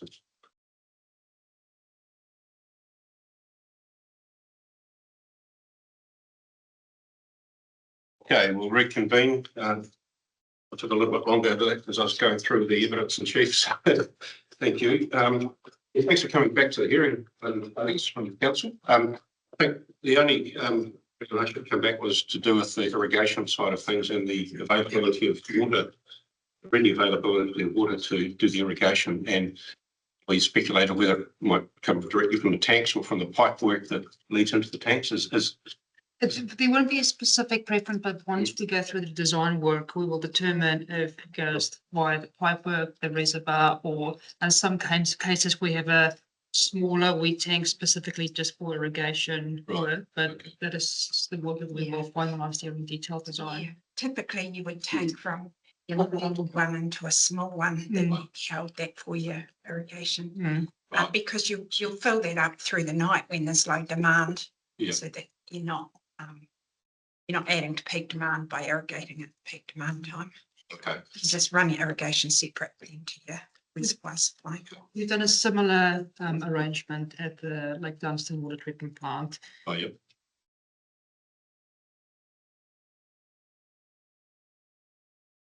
Yes, not for it has been done before. Is that the one up near on the way to Clyde Dam? Yeah, Yes. it's just about. I think I actually approved that one. So I think it was years ago, there was an outline plan came in for it. Yes, that's correct. Yeah. So, yeah. And that had quite a lot of planting because there was kind of offsetting some damage to some native plants on the site. So we put a lot of natives in to offset that. Right. So what I'm understanding from that evidence is that that you don't see water availability as an issue for irrigation. There's solutions available and the water's there and able to be tapped into. And the quantity of water used to irrigate the plants there is really minimal compared to the water that's going to go through the site. All right. No, look, thank you very much. And you're welcome to go again if you wish. Sometimes. Okay. Thanks for that. Okay. We'll go back to Ms. Devlin. We did cover most of the things. What I noticed in your evidence was that you didn't actually have a section on district plan policies, but you have agreed with Mr. McIntosh in his statutory assessment. And you've also made a statement, which I'll ask you about now, paragraph.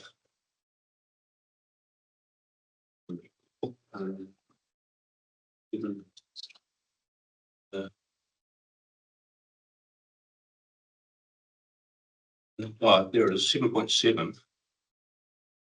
This is where you discuss the MPSI. I acknowledge that while the enabling policies of the MPSI apply across all environments, they must be read with higher order national and local directions governing Section 6 environments. You make the statement, because the proposed reservoirs sit within an ONF overlay, shoreline, higher threshold is required than on land where effects must be avoided, remedied or mitigated.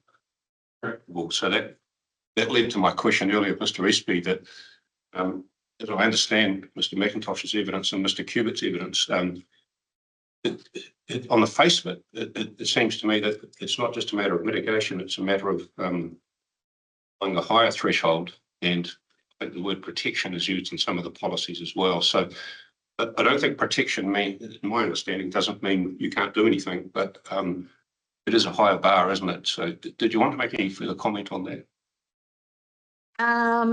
My further comment would be that I guess in the original NOR application and then my primary evidence, I've relied, as it says there, I've relied on Mr. Espy, and he did confirm that the ONF as a whole is protected.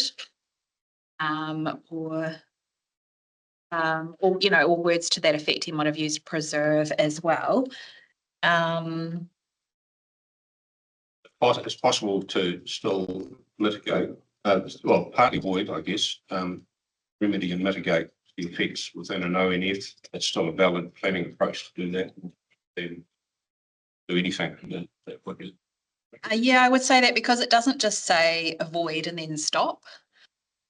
That's usually the high test, isn't it? It does give you the potential for remedying or mitigating where practicable. That's on, but that's on that. What you say is a higher threshold is required than on land where effects must be avoided, remedied. Must be avoided. Yeah. Yep. Oh, yeah. I see what you mean. Yeah. Yep. And so, did you prepare the notice of requirement? I did. Yes. So it's possibly rest in there. And if before the hearing closes, if you can let me to discussion in there that might help. Put that into context, that would be useful. If there's discussion in there about objectives and policies of the plan, that might be useful. But certainly Mr. Cubitt's given evidence on that, and he probably draws to a conclusion. So I need to go and what your evidence is. If I could just help, Commissioner, it might. Yeah, sure. Short second. So I'm looking at my assessment report from the time. Its conclusion at the end is that the values of the Sugarloaf ONF are protected. Without going to the objectives and policies, my understanding off the top of my head is that they are about protecting from inappropriate development. Yes, It's not protect from everything. that's right. And Inappropriate use subdivision development. yeah, so the way that's panned out through landscape cases in the past is that the question comes up, well, what is inappropriate development in an ONF? Right. Inappropriate development is development that detracts from or takes away the values that make it an ONF. So I'm saying the values of the ONF are protected, even though in fact there are some effects over here. That's right. Your evidence does cover that. That's right. Okay. And I was actually going to ask the question of what is an appropriate use, subdivision use and development in an ONF, where there's also a archaeological site and yeah, and I think that's a sort of a wide assessment of what is appropriate development. And it could be argued that a water treatment station, which is important for achieving community infrastructure and the likes, is appropriate. But yeah, I'm not sure I've got any evidence on that. Well, I'll put that up there. And if you want, as I said, if you'd like to, before we finish the hearing, to bring me through any particular parts of the NOR that has been assessed, I'm welcome to take that as your evidence because you did prepare it. Yeah, I just have gone to page 21, 20 and 21. Our application.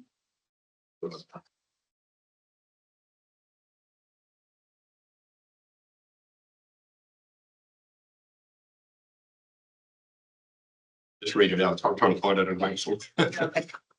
So there's objective 4.3.2 from the Central Otago District Plan, ONLs and ONFs, and then I just cited a policy under that as well for, I don't think I've put it all in full from the plan, but then I've just made an assessment that the landscape and visual effects assessment prepared by Mr. SB and proposed conditions of the designation, which we've, further refined since then as well, seek to protect the natural character values and high landscape quality of the Sugarloaf ONF to ensure that the proposal is an appropriate use and development of the land.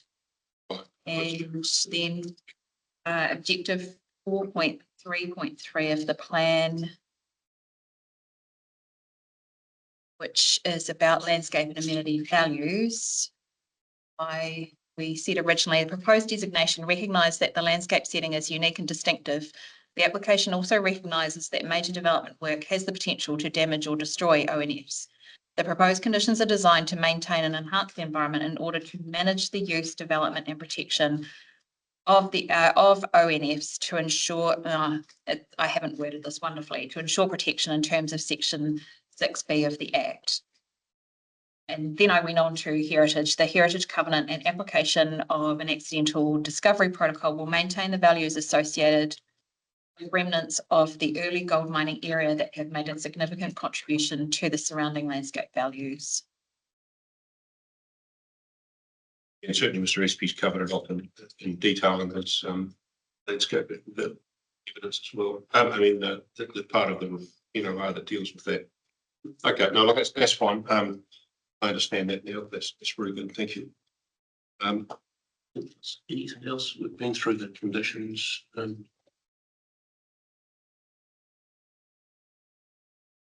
Just remind me, we haven't really discussed the archaeological assessment much. The condition that requires an archaeological authority to be obtained, that's been applied for, isn't it? It has been applied for. Yep. It does work in two stages though. Yep. We have to apply one initially for doing some excavation work for the test pit for the geotechnical investigation, but we will at some stage have to apply for another authority doing the actual earthworks of the reservoir or reservoirs. Because it hasn't been designed yet. That's correct. Yeah. Yeah. But the heritage related conditions that we updated with the RFI and that Mr. McIntosh appended to his report came from Origin Heritage and the Heritage New Zealand. So they worked on them together. That's right. Yeah. That's right. So they're directly from them. No, that's fine. Yep, thank you. And they had a lot of conditions and some of them overlapped, but I thought I would just put them all in here. When you get issued an archaeological authority, the archaeologist also needs to do a management plan for the day or for the activity. So it's quite a detailed process that they don't just give you an authority and leave you. It's actually a monitored process.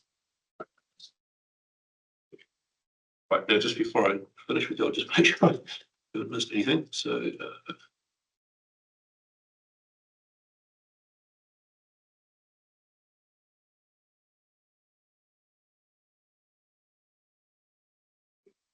great. Thank you very much. That's Running authorities evidence at this stage. Okay, right, we'll carry on with the hearing. We'll go over to the splitter.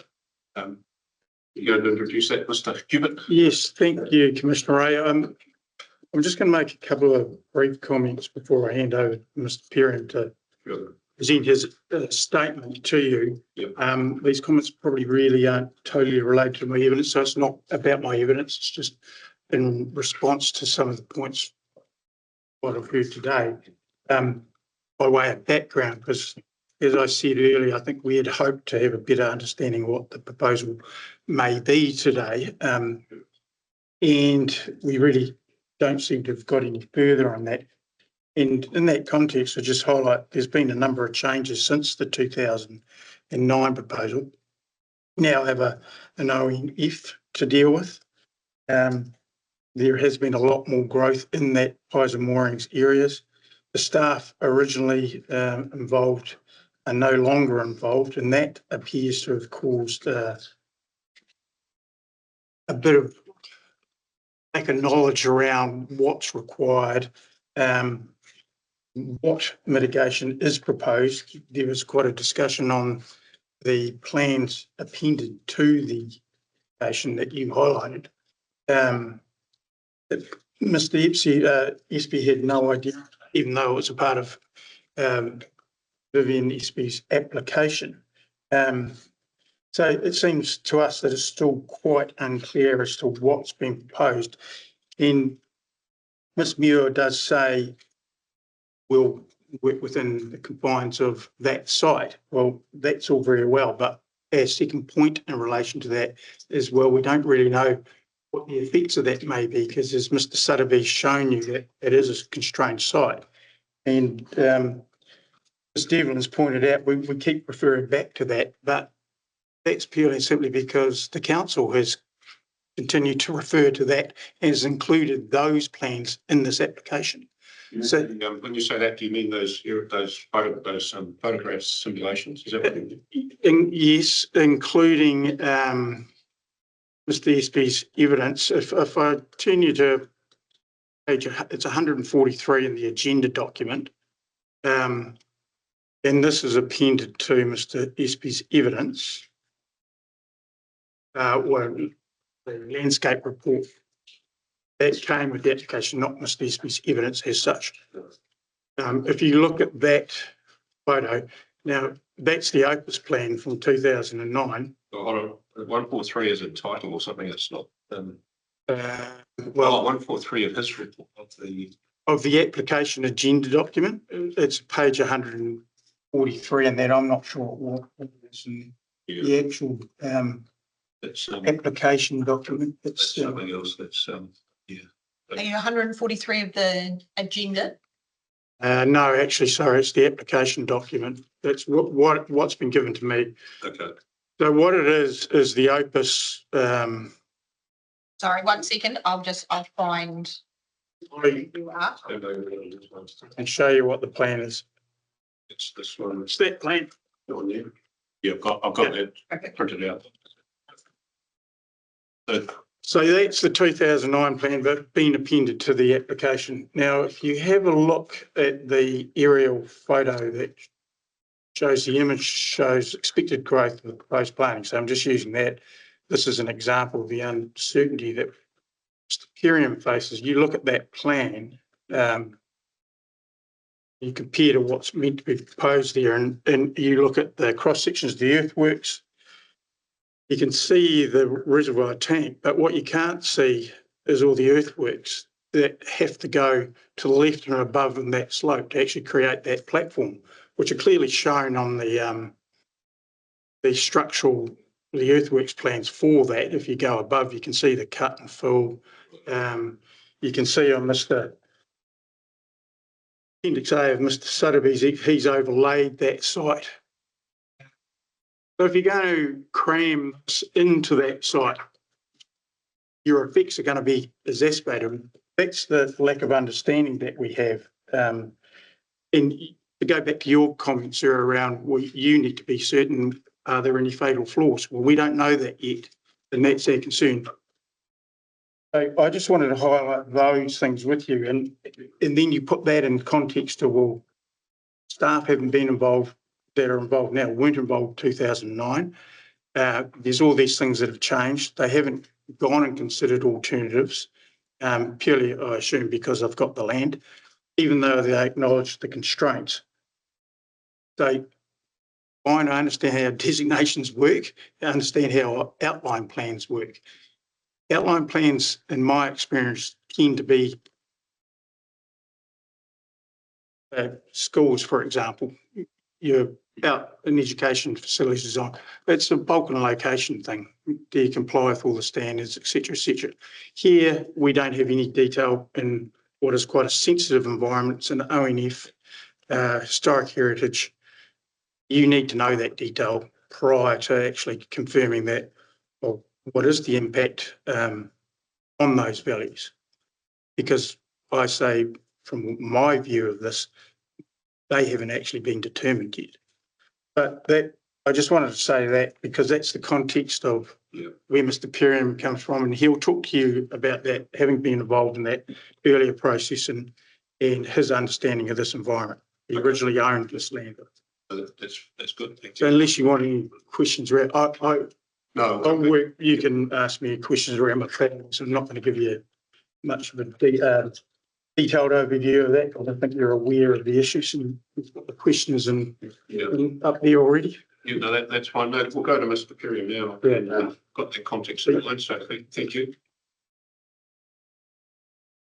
Thanks for your statement. Yeah, I've read it. Maybe you can go through. I'll go through it. It's not too much there. I understand all the first paragraph 1 to 8. I think it started 9, but that's still relevant. So yeah, so start at 9, Mr. Chairman. That's beside of it's been taken care of. Mine is the land on Sugarloaf. Went for my back in 2007 due to matrimonial property settlement. Managed to buy the 20 hectare section, the northern end, in 2014, and the remainder is owned in CODC, held as reserve. The reason I put that there is a lot of the new title for this reservoir was created outside of my ownership. So yes, so do you own the land on one side, or do you still own the land? I also own all land at Clark Road as well. Oh, okay. Yeah. You're the only owner, is that right? Yes, I am. Oh, okay, sorry. Yeah. Explain. I'm referring back to the original application where I was opposing. There was very little detail included in that application. So fears were based on the unknown impact on visual and landscape effects, earthworks disruption, heritage resources, etc. And these remain today. I gave evidence on these issues on the hearing back in May 31st, 2010. Council today granted consent to the CODC application, which created much apathy amongst the local submitters and residents. Apathy, or do you mean angst? Sorry, yeah. Well, apathy means they're not really interested, but it's not what you mean, is it? Yes, it is, yeah. Okay, I'll put in angst. Okay. And the fears, Get involved. and the fears that they're always going to look after themselves. That hearing, by note, was heard by the council, not an independent council commissioner like yourself. Was it a killer? Yes, it was. So at least I appreciate the independence today. From that result, I lodged an appeal to the Environment Court on 21st of July 2010. And the other submitters that we worked together with were supportive of me doing this, but did not become involved due to the extra costs involved, which can be onerous. The process was prolonged and expensive, but I was determined to make the applicant accountable for at least to offer some mitigating landscape protection and planting. Just note that I went into those hearings on my own and didn't bring in expert evidence and the like, and learned from that it can be quite intimidating. And I just wanted to make sure that today's evidence was done properly. Sure, if he's got that right or not, but.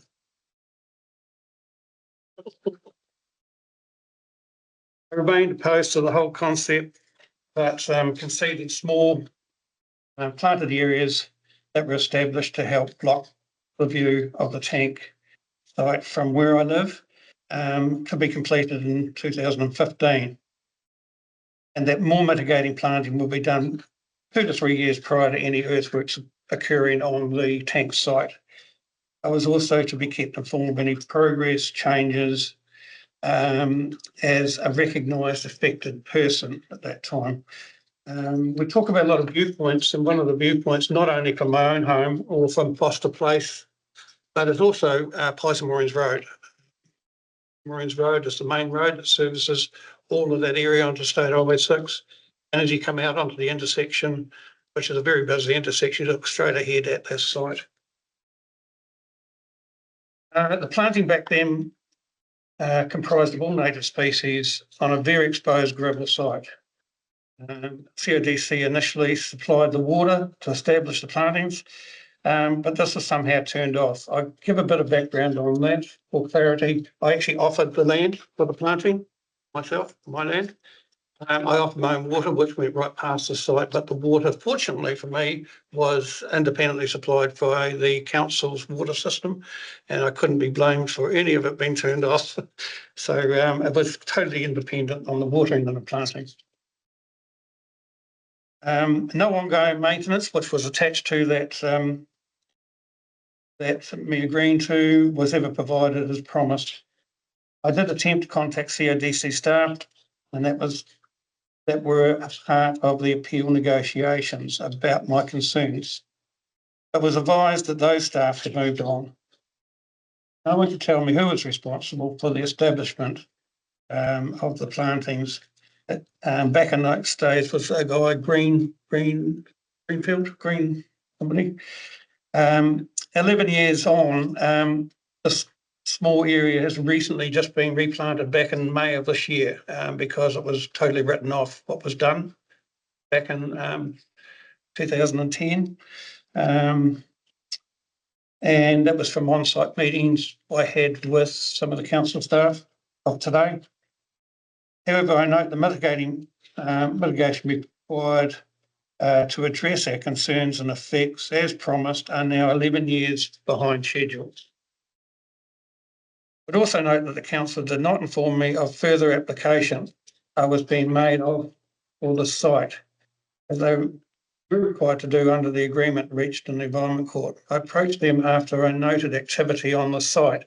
I just expand to that. I thought it was particularly poor when I'm a total adjoining owner. I was given a trail of evidence that I was an affected party, and all of a sudden these surveying pigs turned up, going right up and around the hill and everywhere. And of course, locals asking me what the hell's going on, what am I up to? I said, well, I don't even know.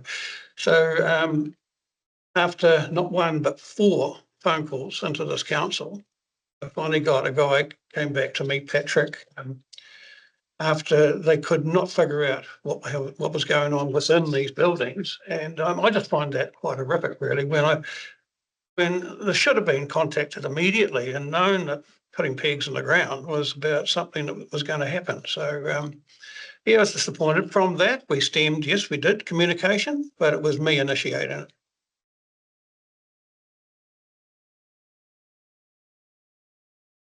The landscape evidence, oh no, where are we up to? Yeah, 16. The landscape is protected an outstanding natural feature, and I have a note modified this section, not modified this section of Sugarloaf within my time of ownership, meaning I have not effected any changes to the ownership. I can speak more about the history of the ONL. When it first was mooted by this council, and there was a number of different areas, including Lindis Pass and throughout the CODC, to go into our outstanding natural landscapes. I was the owner of this Sugarloaf area. It was quite onerous on the landowner for what they couldn't do. So of course, naturally, I submitted and presented and trying to protect my ownership and the values of freehold land. It was put to me about the significance of this landscape.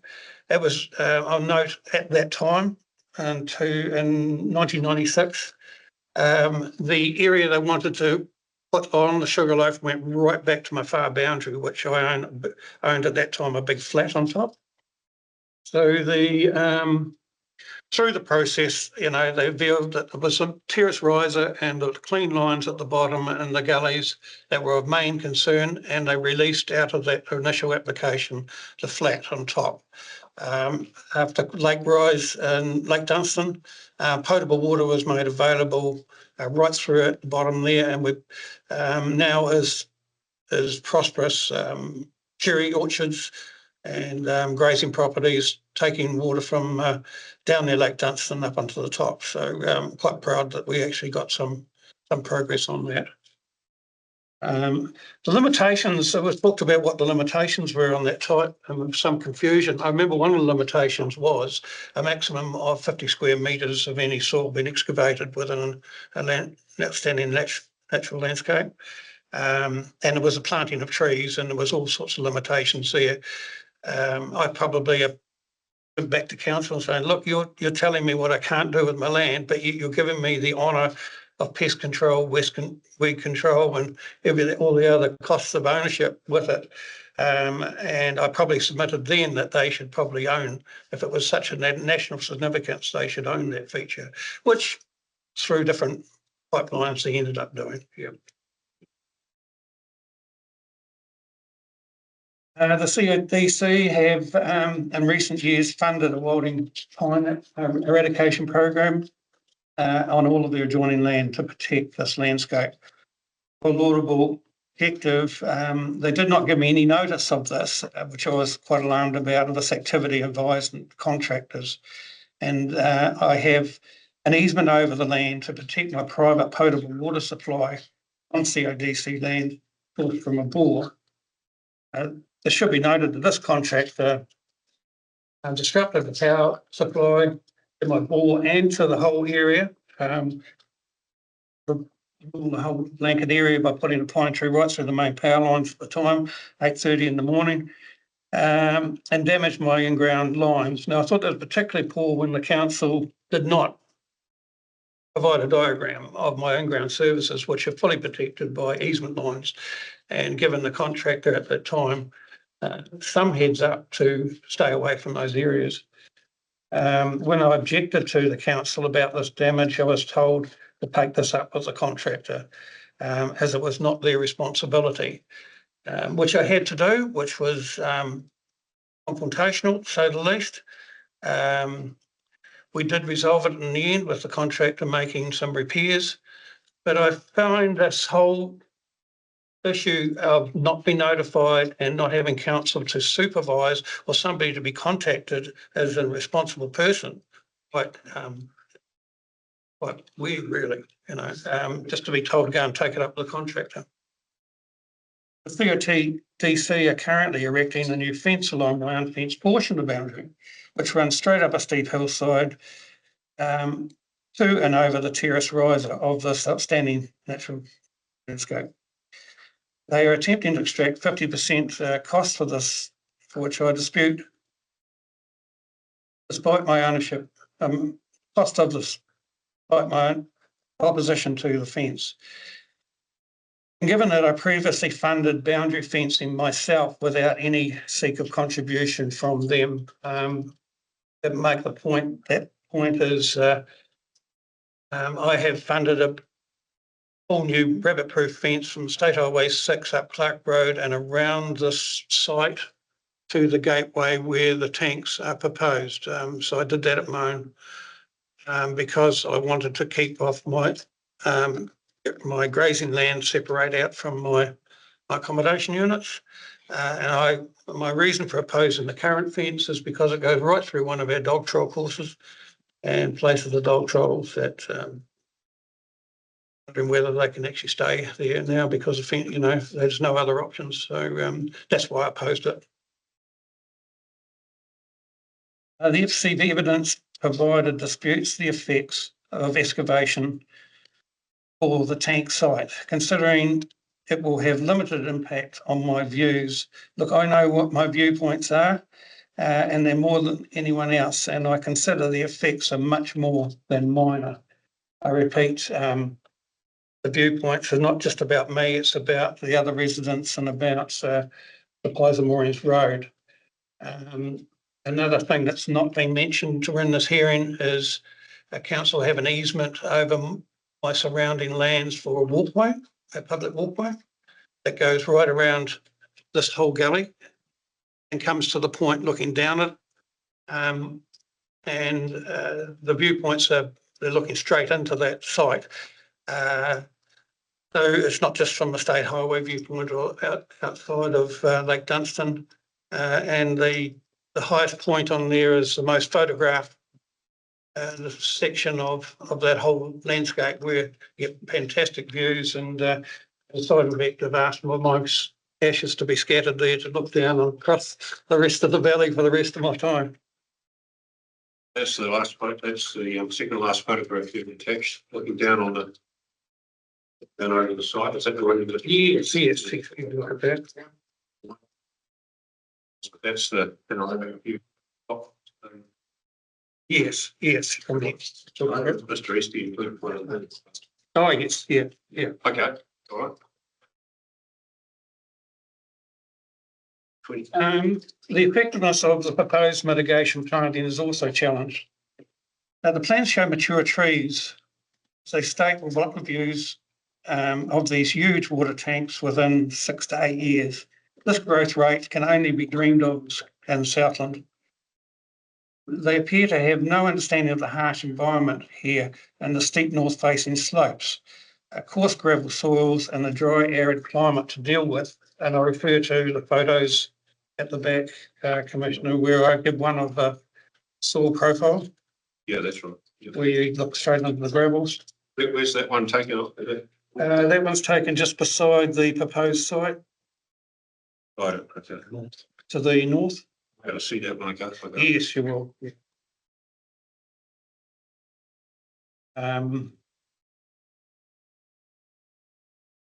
Some of these plantings also to be placed over my property.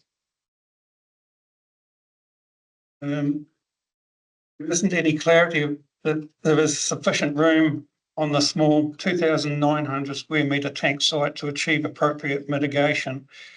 What else will not be able to be fitted on this site? So I'm just saying about supporting buildings or whatever. It's an extremely small site. And if we go by the mitigating photos that you referred to earlier, they're very confusing because some of them are actually appear to be a long way from the site, which is, again, my property without any consultation.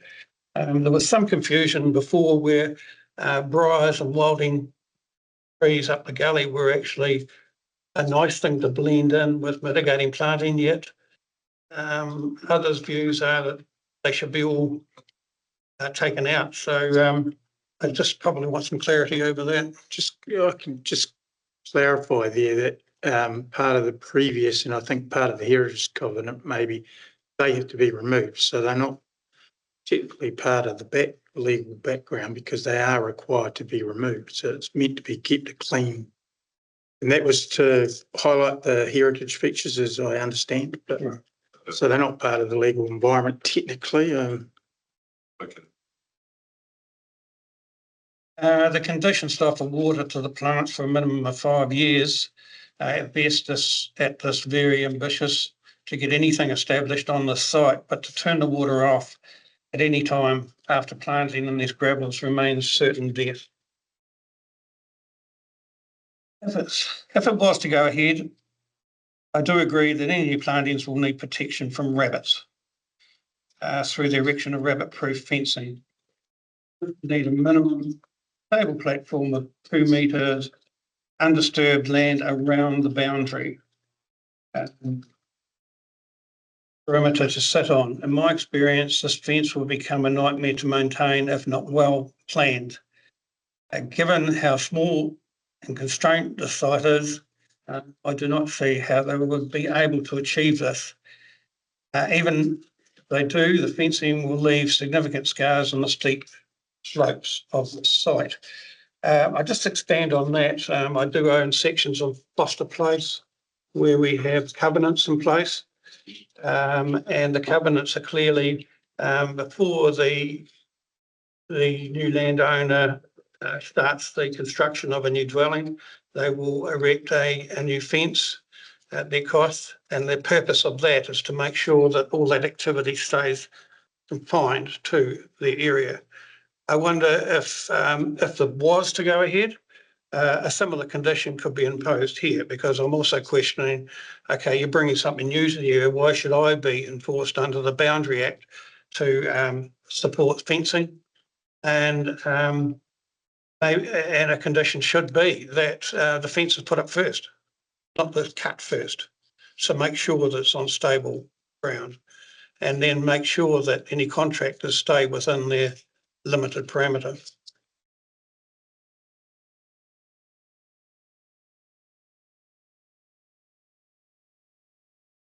So I go on to say who is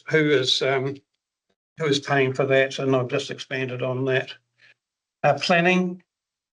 This is covered by my expert witness statements. I do ask the obvious question, given my experience in the building accommodation units in this area. Will the construction of these huge water tanks be applying for a CODC building consent? Now, I might be asking a few questions here, and sorry, Commissioner, but they're questions that are broadly not answered in my view. And I ask that because I would assume they would need for structural details because we're worried about the safety of them and be closely analysed. All structures within a rural zone will have a minimum setback rule from each boundary. When I have built, will this be applied at this location? And for me, it's always been 10 metres setback rule. Yeah, look, I think I could probably answer that. The designation is confirmed in the outline plan process, but there's no requirement to set it back the same as the district plan standards. That's the whole reason for doing a designation, is to have flexibility. But in terms of the construction of the tanks, that does not negate the need to go through a building consent process or to do things that would normally apply. So any consent that's given through this process doesn't remove that need to have structural integrity tested, those sorts of things. That's how I understand it. Thank you. Stormwater, all of the washed gravels that remain on the site are from past gold mining activity. They went to great lengths, this is the gold miners, to divert major streams from Mount Isa Range. Within our family history, a network of water races was developed to direct a major part of the Amersfield stream to the north at its headwaters and above the site. Water was stored and dammed until sufficient volume was available to let sluicing guns work their claims.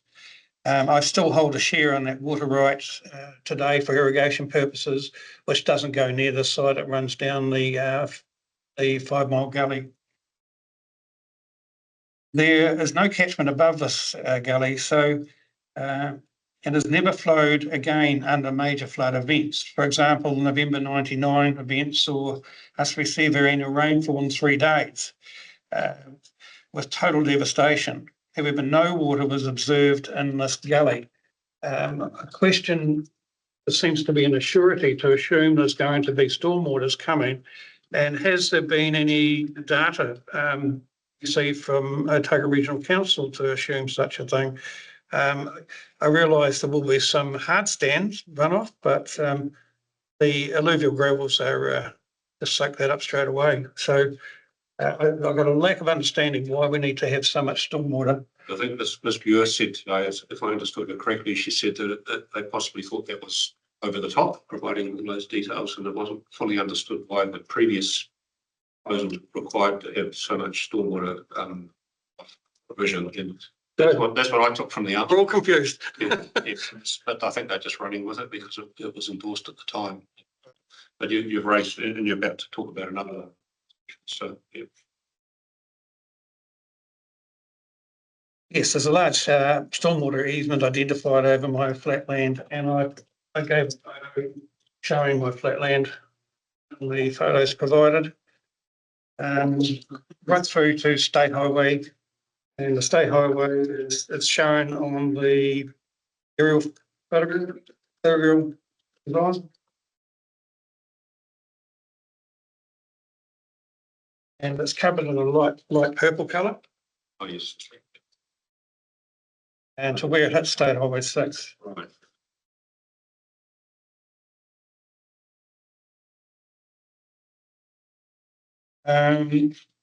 I question why they need so much area, and of course, we're not identifying where this water's coming from.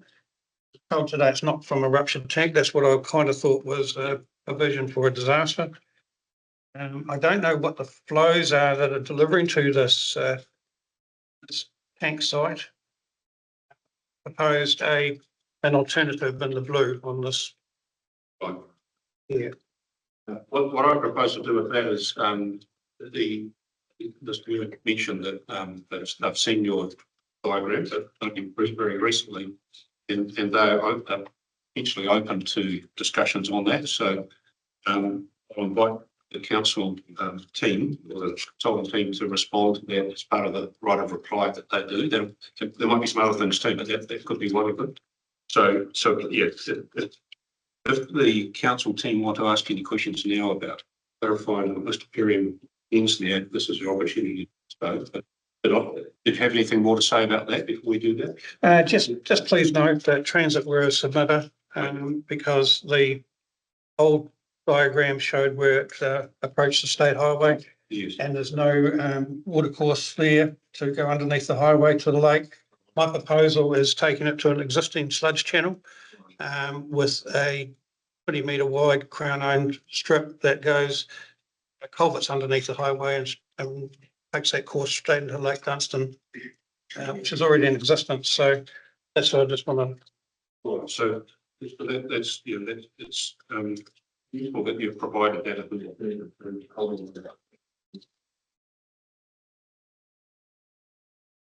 The heritage sites, well, these are very dear to our family heart.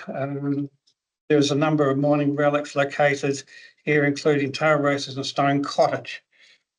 I just note the commissioner has not been on site, and I offer my time if you want me to use out to you when you are on site today. If I probably won't do that. If I do that, I have to take someone from the other side with me. So, yeah, but I've seen a photograph showing that stone cottage, so I think I'll be okay. Please take time just to look more upstream of. Okay. They're quite significant. Yeah. Okay. Good. Okay. I seek assurances that these will not be damaged during construction of the tank platform. Given the constrained nature of the site, I'm not convinced they can be protected from the work given and their reasonably fragile nature. We have already seen that their proposed landscape does not fit on the site. I expect that the earthworks required on the site, like this, will spill over into my adjoining land and the heritage sites. Who will be responsible for assuring that this does not happen? That's another question. I suppose when I keep asking these questions, who, I don't want a staff member as such as a name, because we see staff come and go, and this is no insult to the current staff at all. It's just a role rather than a person. I will certainly not allow any machinery involved on my land during the process to protect my property and the heritage sites. The earthworks and geotech design, Mr. Sotheby and Hubert have presented their concerns already. I know the material is glacial outwash of large stones and rocks with very little fines remaining. I've measured the upper slopes of the site at 31.2 degrees and offered a photo. I was doing it then. I couldn't take the photo and put the device on it at the same time. So I can assure you, I do have another photo. It looks steep anyway. I think I'll take It's the word for that. very steep, yeah. Okay. There was reference to earthworks taking this to 45 degrees. We dispute that. And Mr. Sotheby's evidence. I mean, all the surrounding land, including the hillside above and beside the proposed site. My concern is that the application does not explain what effects excavation and better formation may have to the adjoining land, or who would be responsible if council works caused movement, erosion, or damage affecting my property. And from being a lifetime in farming, I'm acutely aware that if you take earth from the bottom of a hillside, it was supporting it, it's likely to move.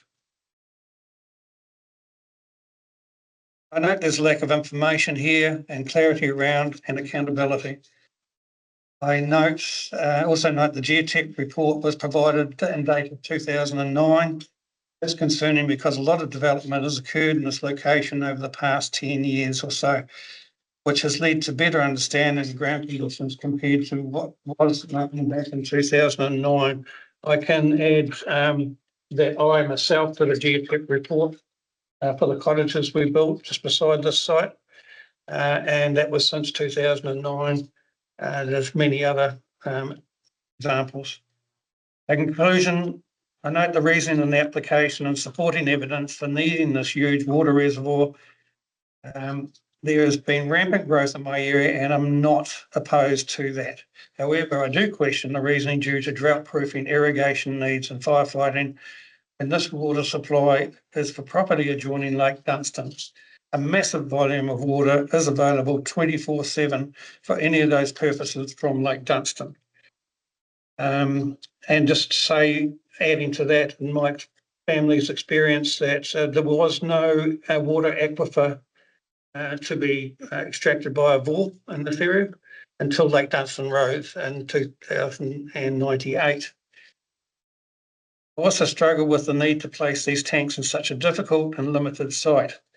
In my view, there's likely to be better sites for this reservoir in the wider area, which could also avoid the ONF and the heritage sites. However, CODC has not even complicated alternatives, and this is not good enough.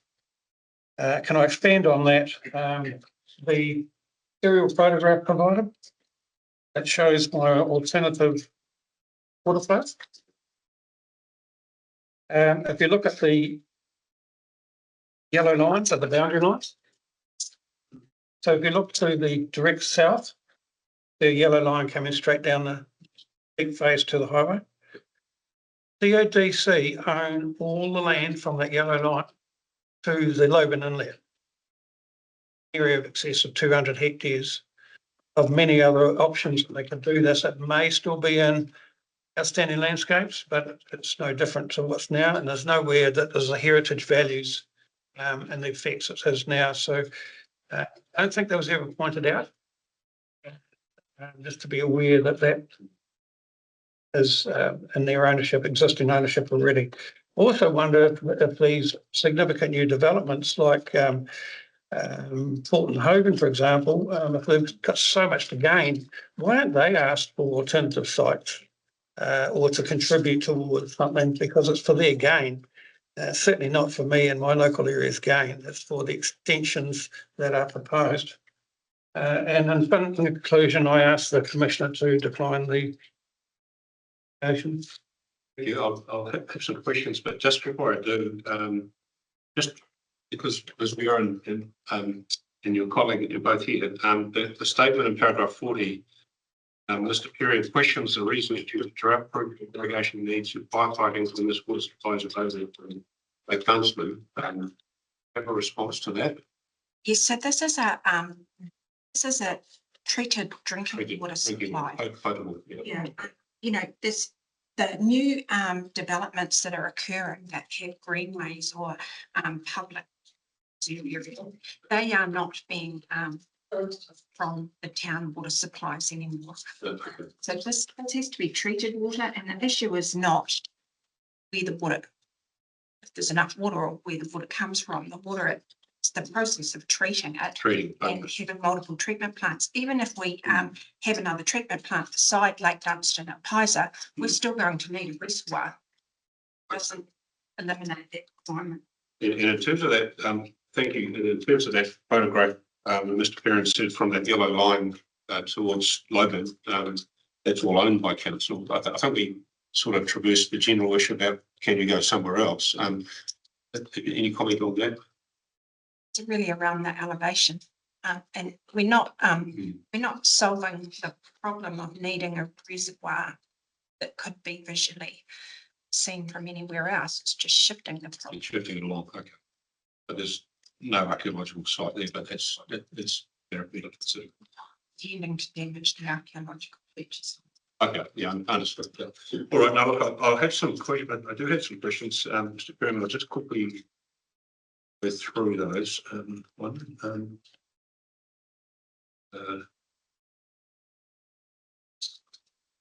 Right.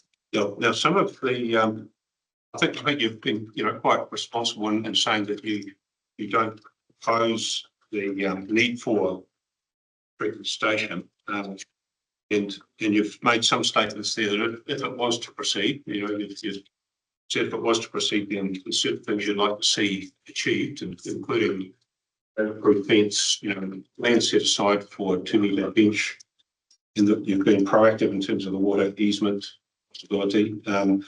So what I'm just trying to explore with you now is, and you are the adjoining landowner, would you be in principle, and this is not the going too far with it, would you be amenable to a boundary adjustment to the designation if you were approached, subject to commercial consideration, all the rest of it? Is it something you're in principle opposed to if they were to realign the boundary to include a bit more land for rabbit-proof fence or that sort of thing? Or would you prefer not to answer it? I'm quite happy if you don't answer it. I'm just teasing out all the alternatives. Yes, I'm concerned that if I give any answers, it could compromise my position. I think I summed up that I've asked the commissioner to.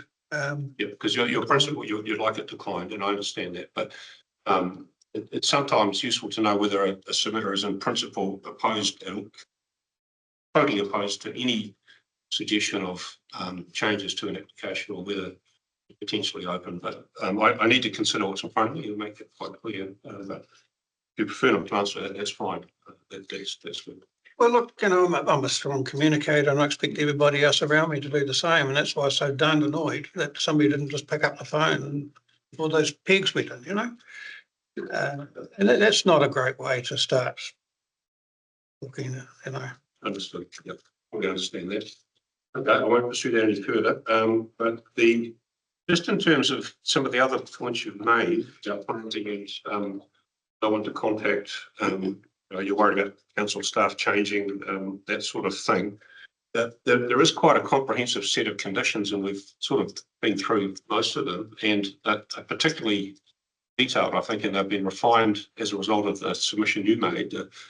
The applicant has gone to some lengths to try and shore up some of those things, and they've included like contact people. There's more monitoring. They have to implement the planting before they can do any works, those sorts of things.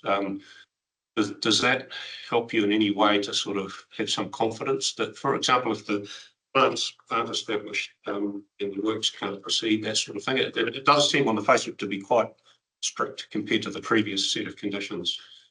Do you take any comfort from that at all?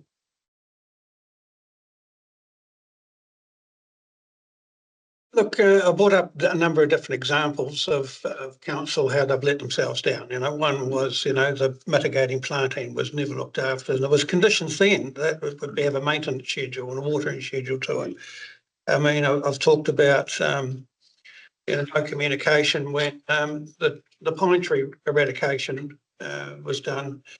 One, I don't want to have a lion patrol to be a grizzly old bee, but you know, but you know, there's one thing I haven't told you was one landowner at the top there got an easement through council land up the terrace riser because they own right to the top of the terrace riser of Sugarloaf. It was for land over above it there, and it was a very weak, poorly designed dam it went into, and every time there was the irrigation never kicked off and run back down the hill again. Now, I wrote to the mayor here about that, and all he said was, "It's good to hear from you, Bob," you know. And that just scared not only the landscape out, but it scared all our dog shop facilities and one of our heading events out too, you know. So it's all very fine to say you're going to do something, but just make sure you do it. Okay, understood. I'm just looking at more closely at that landscape mitigation plan. We've talked about with the witnesses prior to the commencement of any earthworks or construction, hiring authority shall submit a landscape mitigation plan for certification and no to proceed until it's been certified. So that gets the plan approved and certified. Your concern is with the implementation, isn't it? So I'm just wondering if that condition deals with that. That all landscape mitigation shall be implemented in accordance with it in the first planting season. But what I'm going to ask the applicant to address is what's the ongoing monitoring, and there'll be a condition for it, I'm sure. What's the ongoing obligation to establish any trees die? Does that come up in a later condition? Do you know the answer to that now? Because Is it 7E? 17 is it? 7D and E. Oh, 7D, 7D. Placement, here we go. Replacement regime. So the plan has to have a replacement regime whereby any specimen that dies is removed, becomes significantly diseased.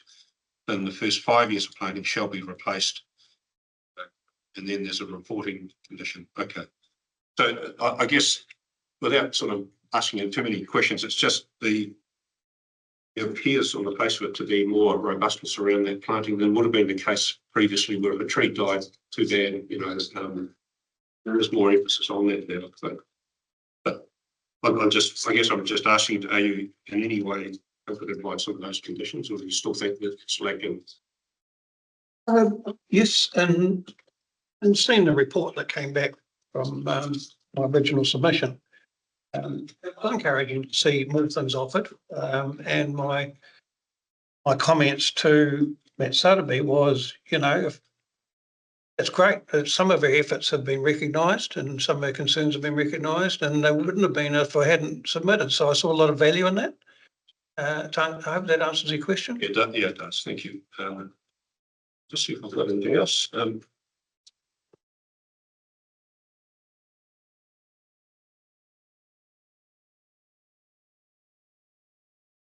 That's all the questions I had. So thank you very much, Mr. Perry. And going now to Mr. Cuban, if there's anything else you wanted to say, you're welcome to do so. So thank you. Don't give him too much leeway. He will be here all day. Okay. Right, so thank you, Mr. Cuban. I've read your statement and we've traversed a lot of the things you've raised, but it's up to you now just to emphasise some key points or to respond. Thanks, Commissioner Ray. Yeah, as my evidence reiterates a number of times, we're dealing with an ONF and a significant heritage site. So it raises the bar. And as I said earlier, I haven't really heard anything today around evidence in terms of what's going to occur there, what mitigation is going to occur to actually address the concerns, which I think are relevant concerns, particularly in light of the changes that have occurred since 2009. We obviously know pies and moorings has increased. So I wasn't overly clear on what the capacity would be required in that site to provide for that growth.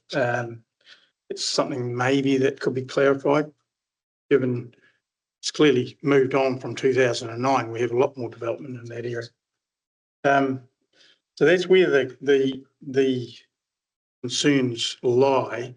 And it first point is, as we've discussed, is the site sufficient to accommodate that?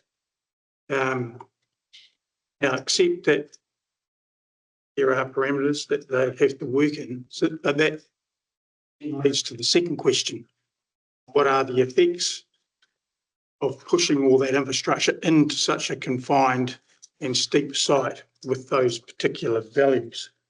And that's where I think things come a little unstuck.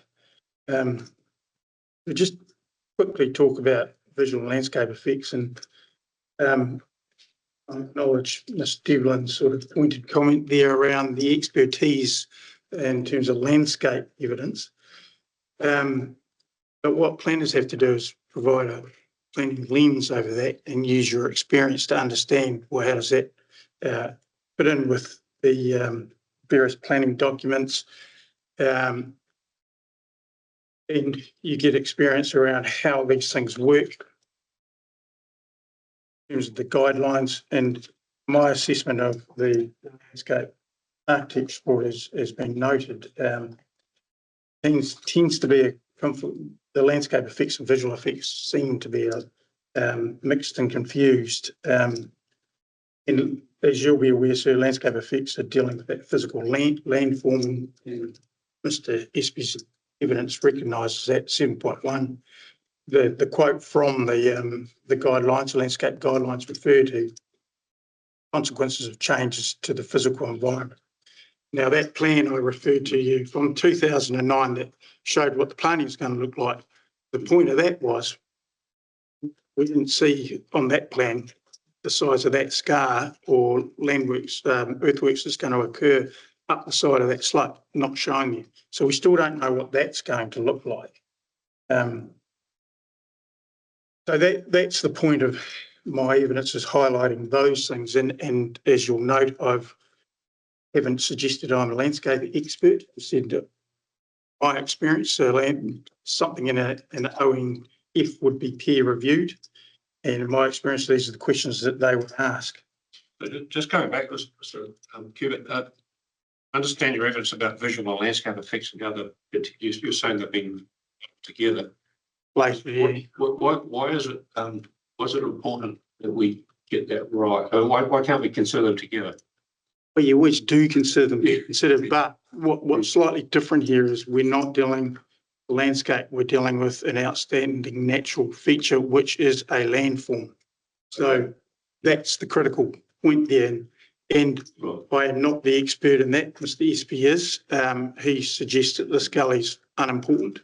But my experience of landscape evidence, when you look at that thing, the gully is assisting defining that face. I'm not giving that as an expert in landscape effects. So I just think it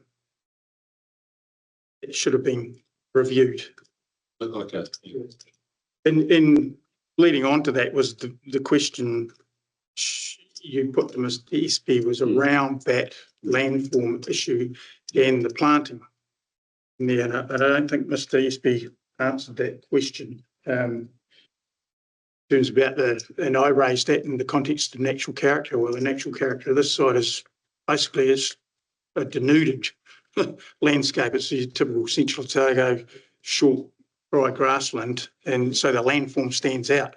I think Mr. Espy did answer that. What I understood he said was the planting, that there's a condition which requires earthworks and planting to be assessed for their impact, and it might be that less planting is required, but that assessment's ultimately up to the next stage. I guess what I was putting to you and my evidence is that the planting itself, any planting, is unnatural in terms of that landform. Okay. But anyway, I'm not going to dwell on that. I'm not an expert in landscape architects, but I've listened to a lot of them over my time. I'm really just going to jump to the policies. No, that'd be good. And I guess what I'd say first is the NPS. You know, there are a lot of benefits to this. There's no question about that. It's community infrastructure. And how important that is and challenges it has these days. But the NPS, while encouraging and trying to make that easier, it's quite clear in terms of the Section 6 landscapes that you need to take direction from planning documents and on those Section 6 matters. And I think I noted in my evidence, well, how that NPS is structured. In a normal environment, it's avoid, remedy, mitigate. But in a Section 6 matter, it doesn't go into that. It directs you to what the actual relevant policy documents say in those locations. And probably the key one there, because Central Otago District Plans is about as old as me. It really hasn't been updated as it should have. The RPS is probably the most relevant document in that sense, because it's 2021, and that's very directive. It's basically saying you don't go there unless there's no reasonably practicable. And I think being on that panel that made that decision practicable, I think was used on purpose to assist councils actually, because that allows an economic assessment to come in that. Ms. Devlin says, well, no alternatives have been put in front of you in that sense. Well, that's not the applicant's job. That's the requiring authority's job. It's not the submitter's job. No, it's not the submitter's. Yeah. And I'll go back to 2009. Things have changed since here, and the council staff have changed. So that should have probably been considered, given the change in planning direction. There's not a lot of change in terms of the Central Otago policy framework in that time frame, I don't think. Steve might correct me if I'm wrong there, but the focus in that, and I really focused on the infrastructure chapter because that may be the change actually, because they are very similar to what happens in the rural objectives and policies. So I've just focused on infrastructure, even though all of the policies have to be considered for that, even though the rules in that chapter are specific. They're a code unto themselves. None of the rules apply. But the focus of those policies are really requiring location, siting and design to address all those issues, and they require a thorough assessment of those. I understand that this is a NOR, so it's slightly different, but as you'll recall, I can't remember the section, when you come to assess these things, these policies have to be considered in terms of how effects assessed. So these should have been the first things that are looked at. So your paragraph 60 is where you deal with paragraph 59 to 61 is where you deal with the RPS. Oh, sorry. Yeah, and paragraph 60 is policy 4, EIT infrastructure policy 4, requires as a first priority that infrastructure is avoided in ONS and areas of places of significant or outstanding historic heritage. Clause 2 of the policy provides exemption where it's not reasonably practical. So you have to avoid the location. So that's where you're focused on. The requiring authority hasn't really done that work. No, and you have to do that work under that. And it's not a avoid unless, in a way. It's slightly different. You have to avoid it.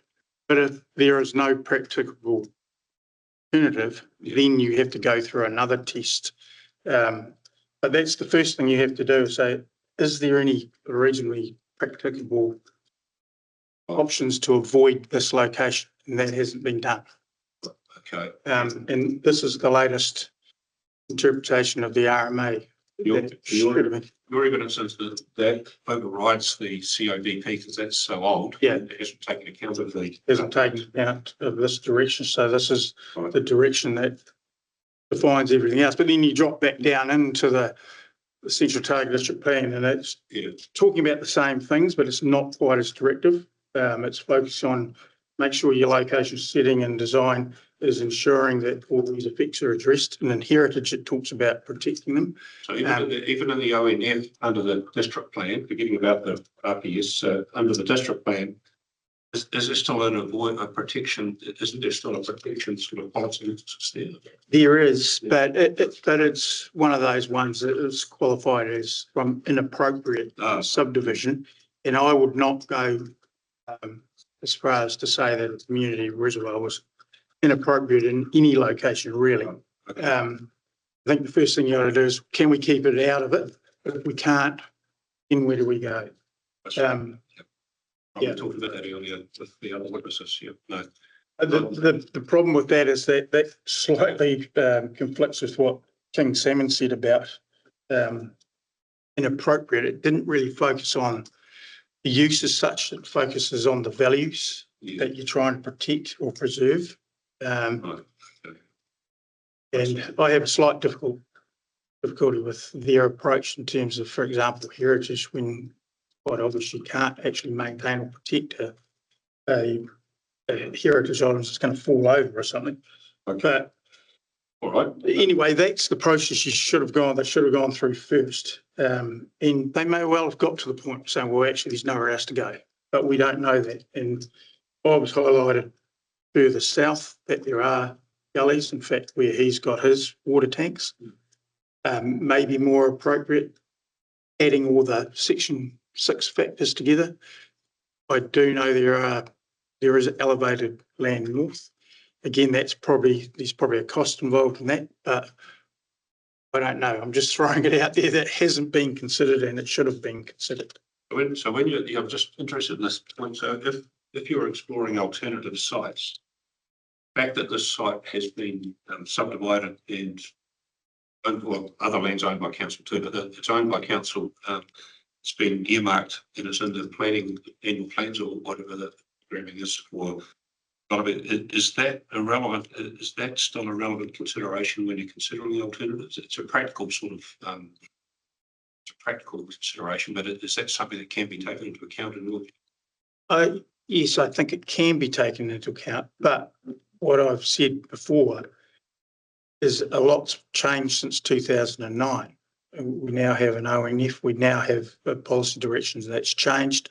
We have growth in that area, so we don't actually know how big reservoirs are needed. So is that site suitable? So It might be a bigger one's needed. So is that? yes, so it may be the right site, but we just don't know because that work hasn't been done, and it's quite clear that and understandable that council say, oh, we got this, so we'll just do this. So not a lot of thought has gone into how do we design this to make it work from an operational point of view and a mitigation point of view, because it is very, when you get on the site, you'll see how constrained it is.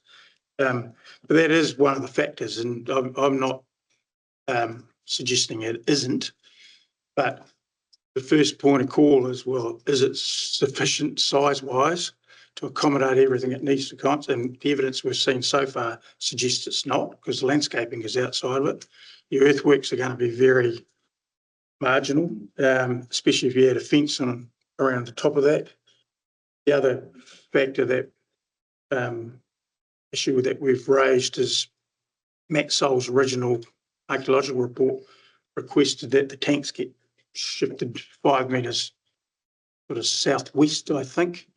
Not sure if that's been shown in those plans. So it's just a lack of clarity and uncertainty here. But it sounds to me like, having heard from the applicant's team, is that they're prepared to take the risk, if you like, if it's a risk that they haven't got a large enough size, and that is the case, they'll constrain their development to fit within that. And then I guess they'd have to just look for more land somewhere. But that's the risk they're willing to take, it seems to me. And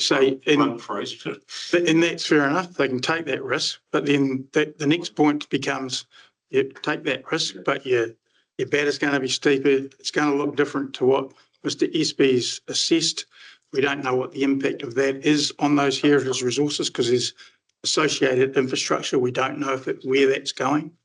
So There could be effects arising. yeah, from that, taking that risk, and that's our whole point. So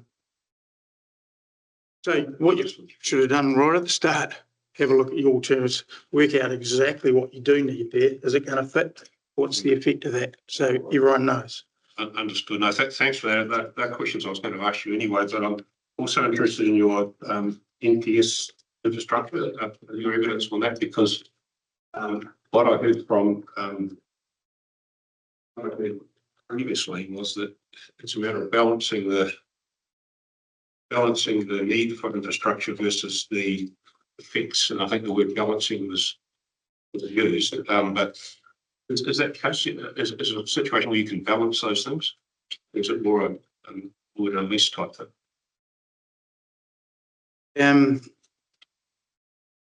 Have it in front of me, Maybe actually, just but paragraph 62. Just take us through the.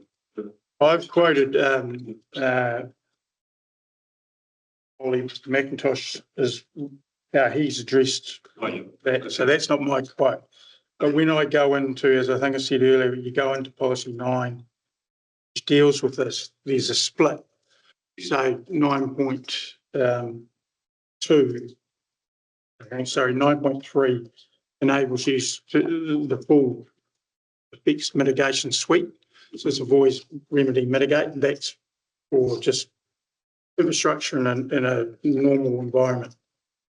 Policy 9.2 is the one that kicks in with section 6, and that says you have to take direction from the policy documents that deal with that. Yes.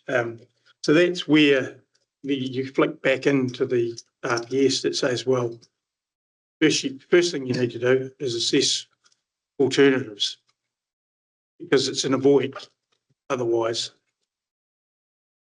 Right. So you may end up in a balancing situation if you find that this is not a reasonably practicable location, or you can't find another location that meets that test. Yes. And then if you can't meet that test, and the RPS has got a test, which I haven't put in there, how you deal with that. So it'll probably end up being a balancing test. Yeah. So Ms. Devlin's given evidence on that, and I'm just trying to remember what that. I think Ms. Devlin certainly used the word balancing those things, but you've qualified that by saying it requires you to at least. There's a step before that. There's a step before it. Okay, so if I've misunderstood that, please let you know, Ms. Devlin, but that's what I understood. And if I'm wrong, let's point that out in either in closing comments or in the right of reply. But I'm not entirely sure if the MPS actually refers to balancing at all. okay, all right. But I certainly understand your. I think Mr. McIntosh has covered that off as well, so we'll probably come back to it again as well. Okay, I think Mr. McIntosh has probably taken a balancing approach, but he didn't consider or wasn't aware of the RPS direction on that. Okay. Okay, no, I'm really interested in that discussion on policy. Is there anything else? I didn't have any particular questions that we haven't already covered, but. No, I think it's a pretty simple question. We're just unsure of the effects. Yeah. And if you're unsure of the effects, how can you assess them? Yeah, so in terms of the, I asked Mr. Perry about the conditions, and asked you the same question. They've certainly been made more robust and quite detailed for a designation. They seem to have more safeguards than you'd normally get, and so that they're not leaving quite so much to the outline plan process as would normally. But I do understand your evidence about the site, the right site for it. I think it's. Is that right? The conditions would be fine if we had already established, oh, it's going to have this much cut, that much fill. This is where your landscaping can fit in. This is where your infrastructure can fit in. Because it's a constrained site, those questions aren't asked to a degree they should have been. And the outline plan is not the appropriate place for that. It's really just ticking off, yep, say what you said you're going to do. But we don't know exactly what that is. As you yourself noted, used the phrase fatal flaw. And I think that's the key thing there. Now, I'm not a geotechnical expert, but I have been involved in things around here and understand it is a fragile soil profile. You can do anything with engineering, but and money. But the question is, well, what is that engineered landform going to look like if you're going to push it into that site? So the outline plan is a bit like a section 224C, I suppose. You almost you know you can do stuff, and you're just signing off the engineering design, proving it. Yeah, and I understand all of that, so I have to consider that in the round, I guess. But just one other question, going back to the 2009 proposal, Opus or other back then, Opus was involved, and they did some apparently a lot of work, and I haven't been through all of that, but they've done geotech stuff and engineering design. And have you had a chance? Has Mr. Sutterby gone through that? Do you know? Yes, I know. I've read it. The geotech's very broad, Yeah. but again, there was no certainty about what was it actually going to go there. But yeah, I'm not saying that you can't build it there in terms of the geotech, because there's money, engineering money. You'll be able to do it. Like, for example, could it be possible to build a well, they're talking about 2,000 cubic meters, say 1,500 cubic. It might not be enough, but could it be possible to do everything the applicant has offered to do with a smaller tank? And that becomes their issue. It doesn't have adverse effects because it's smaller. It's got planting that's required on the site. Yeah, I'm just trying to explore that. Yeah, well, one of the difficulties with that is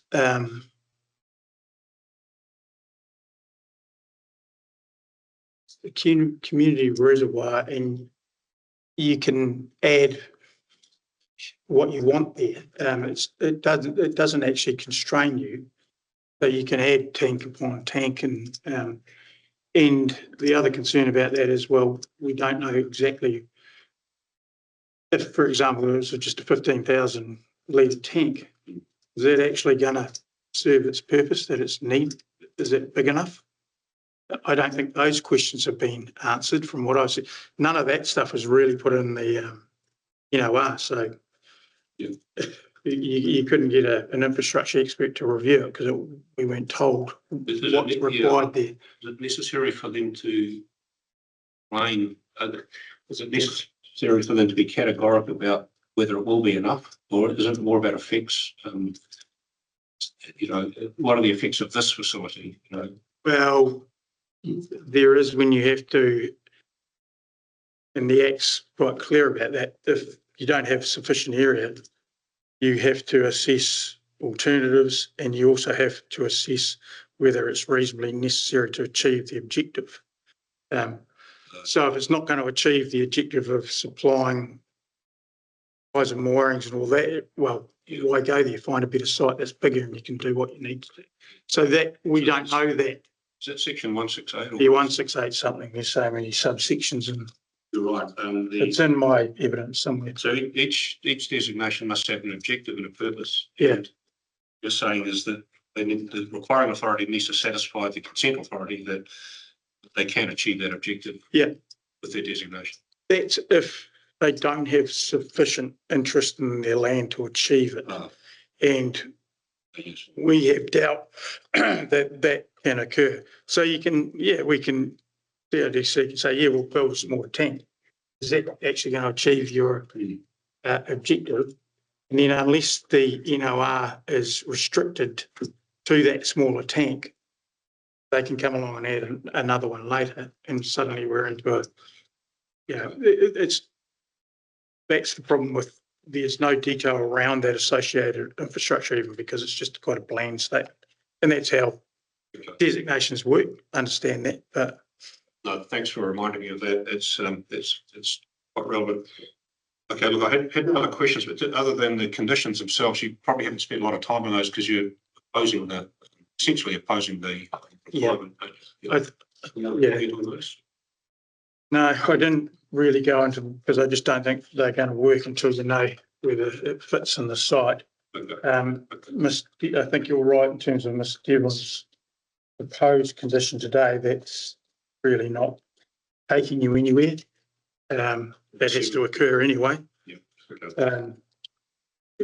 But again, I guess that highlights the uncertainty to me about moving outside the designation boundary, because the NOR itself noted that on a number of occasions. But if they had to move out, that would be a further consent. But then we also have the hail and ORC consents. There's a lot of uncertainty around the earthworks. I think that's something that should have been dealt with. The hail is IRC consensus. It's been put to me that that's not important at this stage. It's possibly not, because that'll be probably more about levels of contamination. But we don't know. Just certainly, I would have done that all at once, just so you understood what you're dealing with. Right, no, look, that's good. Thank you very much. And apologies to everyone for that. The amount of time I've spent on the policy framework, but it's important to cover all that off. And I will, expect to ask those things are dealt with in the right of reply. And also, if you want to make one closing comments after we've heard from Mr. McIntosh, do so. Now, we're 12 minutes to 1. We take lunch about 1. I think I'll just, Mr. McIntosh, thanks for joining in. If we start with you and then take a break for lunch, see how we go. And if need be, we can go a little bit longer just to have a clean break before we come back for the closing comments. Now, Mr. McIntosh, you can hear me okay? Yep, presume you can. I can, yes. Yep. Oh, good. Okay. Now, thanks very much for listening in and hearing all the discussion. I'm mainly interested in your take on the policy framework. That, I guess, is the first thing that I think you've asked for an hour to present, so I'll just wait and see where you get to with that. So in your hands. Yeah, look, I suspect an hour might be more than I need. I guess it depends on your questioning. I haven't prepared a summary statement per se, but perhaps before lunch, maybe I'll just run very quickly through Mr. Cubitt's evidence and just respond to a couple of points I've highlighted in that this morning, and then we'll see how we're going for time. You'll just do 10 or 15 minutes. Yeah.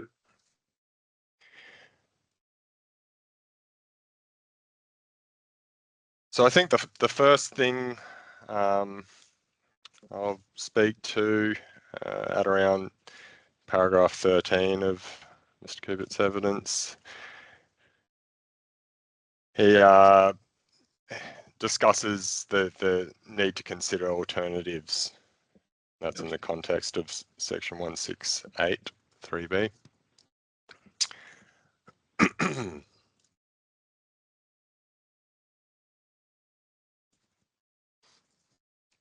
So the approach I've taken and through my assessment, I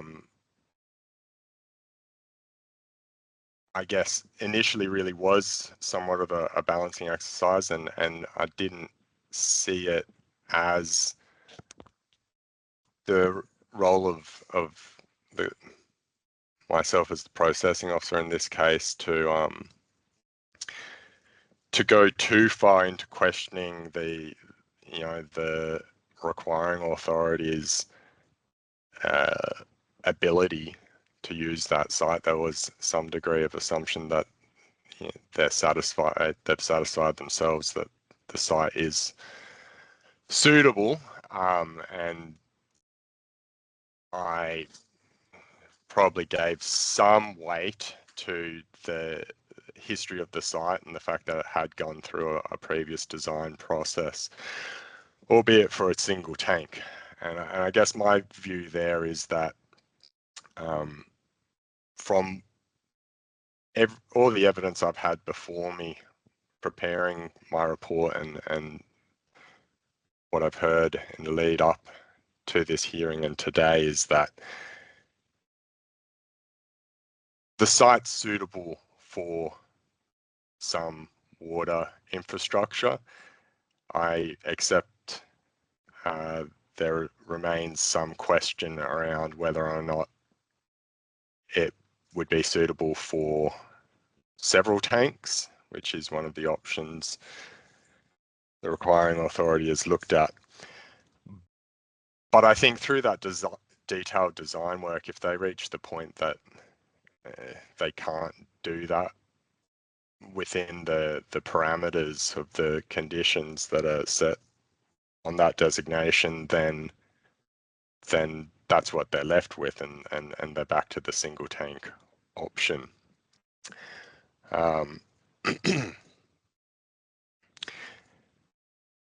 The site, that background of the site, the fact that it's owned by a CODC and it's been earmarked for that use, I think sets a relatively high bar in terms of passing that initial sort of test in terms of the requiring authority's interest in the land. I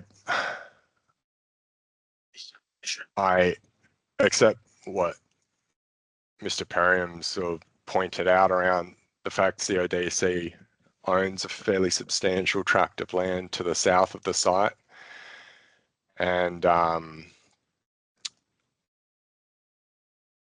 it may assist if CODC provides some further response as to what sort of consideration they've given to alternatives within that tract, because that's certainly the most obvious potential alternatives in terms of proximity to where this infrastructure is needed and ability to gain similar elevations. The caveat I'd put around that is that the situation's much the same in terms of all of that is still ONF, and the only, and my experience, I mean, that there is a valley just immediately to the south within the CODC land. I would strongly suspect that in terms of the area available to create a usable platform, that's probably even more constrained there. But I think it would be appropriate for the CODC to perhaps provide some further comment around what alternatives they've investigated there. I'll ask you a question now, Mr. McIntosh, just on that. Sure. If I can understand that. In terms of what alternatives they've explored, Mr. Perriam's sort of point is that well, you can consider alternative sites, but what about the effects of a substandard water tanks are too small on this site? You considered that there's enough known about the effects of a site squashed in, if you like, to put it bluntly, onto a smaller site here. Is that something that's relevant to consideration of alternatives as well, or is it purely an assessment of effects sort of discussion? I'm not sure if I understand the question. Are you asking what the effects? What would be the effects of the utility itself being substandard? Yeah, are those effects well enough known? I think you said earlier that you rely a fair degree on the requiring authorities having done their job right and that they know what they want. But if they don't get what they want because of the constraints, are you satisfied the effects the effects on the adjoining neighbour would be well known and understood? Well, yes, within the parameters set by the conditions. I think that's about as far as the scope of my assessment can go in that. If council reaches a point where it gets the detailed design and goes, hey, actually this site's really not going to, we're not going to be able to put the tank we need on this site, then one would hope that the requiring authority has done enough work by now to not have gone through the pain and expense to get to this point only to realize that. But if indeed that happens, then that's in my view, that's pie on their face, and that's where it ends. But by going through this process, either they can make it work within the parameters of the conditions, or they can't. If they reach that point and they say, hey, these conditions, we can't fit within those conditions, they can't then step outside them, at least not without completely revisiting this process. So you've got satisfaction in the conditions. The conditions are robust enough to cover that eventuality, in your view. Is that right? They are, notwithstanding that I think there are some tidy ups that can and should be made to some of those conditions. Come to that after lunch. All right. Yes. Okay. Well, look, I think we'll take a break there, and that's very useful to provide that comment straight after Mr. Cubitt presented his statement, so that sits better in my mind over lunch break. So thank you very much. Thank you. We'll take a break for 45 minutes, folks, and we'll come back.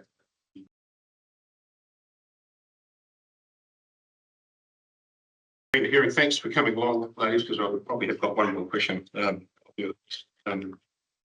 And just before we go back to Mr. McIntosh, I just been thinking about some things over lunch, and just some catch-up questions really that I've got to ask.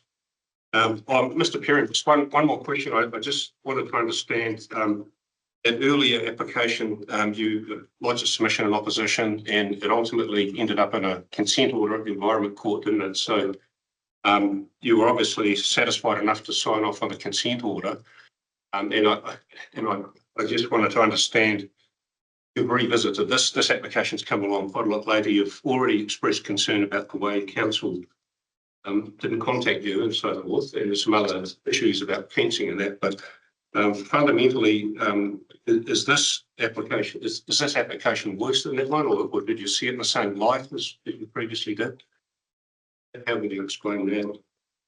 I explain it in the fact that I ended up flying solo, like I said. I thought I had a team around me that didn't want the cost of Environment Court. Started getting really legally in depth and things like that. So how I can explain it, I had a local councillor rang me up and convinced me that both the PODC and I didn't need any further cost on this. And okay. I mean, you don't need to explain it. You don't need to explain it. I just wondered if there was anything different about this proposal that meant that you were more concerned than you were last time. I probably didn't fully understand a lot of the stormwater thing. I didn't understand that at that time. Okay. That was all of a sudden that's why I flagged it. I didn't understand that at all. Okay. And I probably didn't understand the limited area thing at that time. Right. I was just solely focused on the evidence from Mr. Sutton. What it would look like in that, yeah. All right, that's fine. That was the first question I had. And then for the applicants team, we talked about the purpose of the designation that came up through Mr. Cubitt's evidence. And I was going to ask you what that is, and I've gone back and had a look at the notice of requirement, and it's on page 55 of the agenda document, but there it's stated, notice of requirement is sought to designate land for drinking water storage purposes associated with the community drinking water supply. So that's the activity. And then there's another sort of reference to the purpose on the paragraph 3.2 of the NOR, and it gives 5 bullet points. I won't read them all out, but the project objectives set out the requiring authority's purpose for carrying out the work, which are, the first one is provision of essential infrastructure to support sufficient development capacity as required by the NPSUD. So it uses the words to support sufficient development capacity. So whether that opens up Mr. Cubitt's evidence about having enough land, will it provide enough capacity, those sorts of things. could become relevant, or you might be able to argue that this supports it, but doesn't provide all of it, you know, I mean, so I'm just flagging that with you now when it comes to your closing comments or want to reply. Unless you wanted to address me further on that, but that's what I've seen to be the purpose of the designation anyway. That's what's in the NOR. Okay. And then the only other question before we go back to Mr. McIntosh is just going back to Mr. Sotheby's evidence, and is that one that is this one here? I'll hold it up. It shows, as I understand, it shows the outline of the designation laid over the plan taken from the Opus report, I think it is, of the plant. It shows it encroaching on the boundary. It shows it sort of encroaching over the boundary of designation. I think what he's attempted to do is just to transpose one onto the other. And I think the areas that are outside of it, obviously not the water tank, but possibly planting areas and possibly earthworks as well. So that would need to be addressed at some stage too within. New planting plan will be done when we do the design of the plant and Right. deciding where the reservoir will be and where the bundled areas will be for planting. Yes. That will be confined within the designation and boundary. You're confident you can do it? Yes. All right. We did talk about that earlier. I just noticed that plan a bit more closely. All right. Okay. They're the only things I had now. Some other thoughts which I'll save till the end, but yeah, we'll just go back to Mr. McIntosh now. Thank you for starting off this break, Mr. McIntosh, and apologise for my muddled question at the end. It's probably you're witnessing the results of the bad day yesterday where it took me 12 hours to get here. And, yeah, I just needed a refresh. Perfectly fine. Yep. Let's break as usual. Yeah, I did understand your answer to that question I've got, and so just going back to you now. So anything else you wanted to address this on? I suppose just rounding out the policy side of things, because I think it's pretty fundamental to what we're considering. So generally, I think all parties are pretty on the same page with what the sort of correct steps are for stepping through the relevant and what the relevant policies are. But just to recap that, my view on it is, firstly, the NPS infrastructure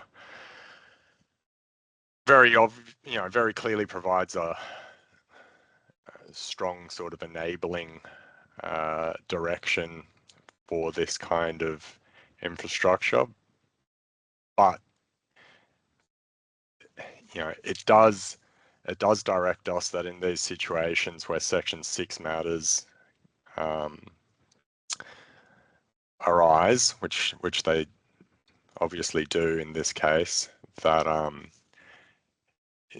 the MPSI needs to then be read in the context of all the relevant policy direction relating to those Section 6 matters, and so then we look next to the district plan and the regional plan. It's been my assessment that the district plan's framework seeks to protect ONFs from inappropriate development, but what it does not say is that all development within an ONF must be avoided. So certainly from the district plan perspective, the policy assessment really is focused on appropriateness rather than an automatic exclusion.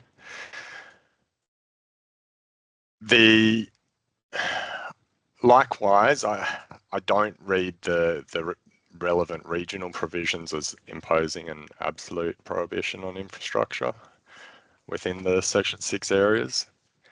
INF P4 provides for infrastructure in those Section 6 areas where it's not reasonably practical to avoid locating in those areas. I guess I'd caveat all of that by saying that, you know, in hindsight, it would have been good had I have more explicitly addressed that particular regional provision in my original report. I think Mr. Cubitt was quite right to point that out.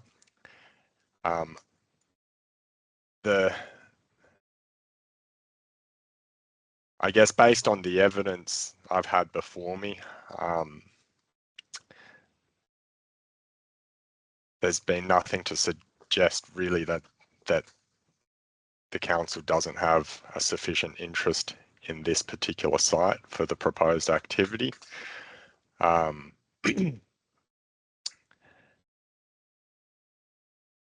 And the obvious alternatives would appear to have much the same sort of issues in terms of invoking those Section 6 matters. But as I said before, I you know, notwithstanding that, I do think at this point it would be helpful for the council to provide a bit more background as to, you know, the work it has done into what alternatives there may or may not be. I don't think I have really anything more to add on that, unless you've got any particular questions for me. Maybe that is useful. That is useful. Just in terms of the NPS on infrastructure, Mr. Cubitt gave evidence on policy 9.2 and I think 9.3, which gives the sort of adverse effects of new infrastructure.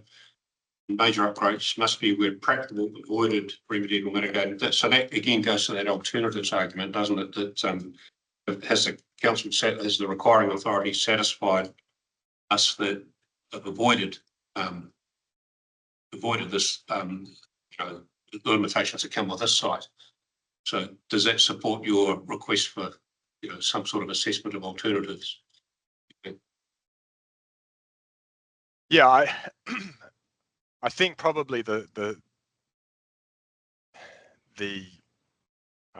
regional plan's direction around looking at those alternatives is in fact probably the stronger one there, and that's why I sort of put my hand up and say I was perhaps a bit lax in not providing a more explicit assessment of that. My assessment of the regional plan was pretty generic in my report.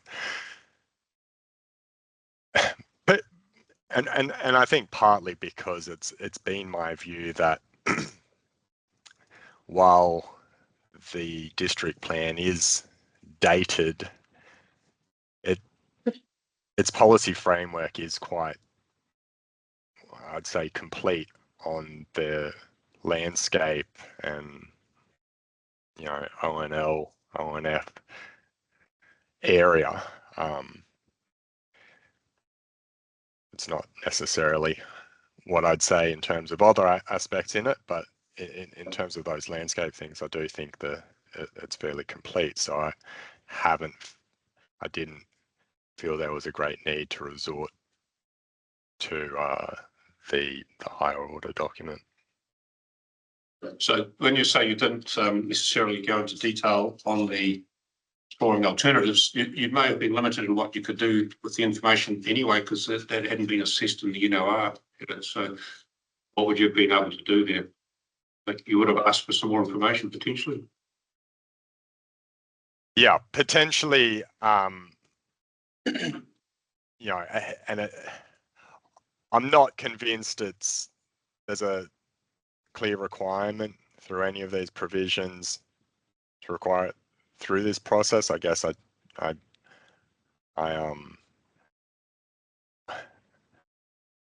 but if we're to take the view that, you know,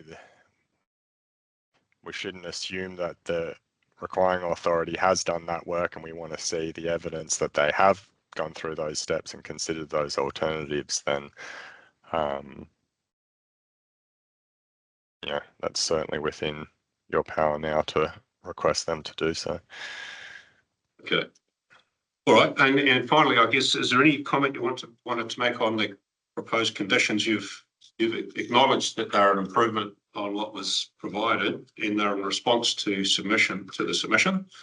We've talked about some of the potential rewording of condition 7 and others to by certification to be for the works. Okay, so is there any other obvious thing you'd like to comment on with the conditions, or are you happy with the rest of them? Yeah, I support those earlier discussions today around particularly condition 7. The other matters I would like to raise, condition 2 in particular, talks about a level for the works to be at, which as it's currently written lacks a datum added to it, which when I was reading back through it, that stood out to me as a rather obvious omission. A simple thing to fix, but yeah, condition 2 needs a datum. And then probably the condition reading back through them that I had that I'm most concerned about would be condition 6. Just the language in that being a bit vague, and I'm hearing, from the submitters their concerns around certainty regarding this proposal, and so I think condition 6 could use some work to have more measurable outcomes. I just flick to that condition now. Bear with me, I'm a bit lost in my paperwork here, but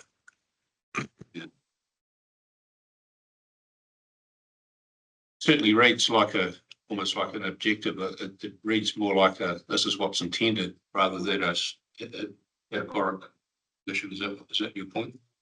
that's my point, and I think the intent is good, but in terms of it being a workable condition, the reasonably difficult to see from Clark Road, for example, is a very, very subjective kind of outcome. And I think that condition would be improved by having some clearer, some more clearly defined outcomes drafted into that. Because just looking at, I don't know if you have that in front of you now, do you, Mr. McIntosh, but the Yes. condition 5 of the environmental management plan is a series of A to G, which sets out the things that are to be included in that plan. And condition 6 sort of reads like one of those, doesn't it? I'm just wondering if there's a way to bring that up into a sort of that. Yeah, to include it in the earlier condition as an objective, so that when an officer is assessing that plan, they can see whether it achieves those things without it being an actual condition. But that's just a cut remark for me, but it might be possible to do that.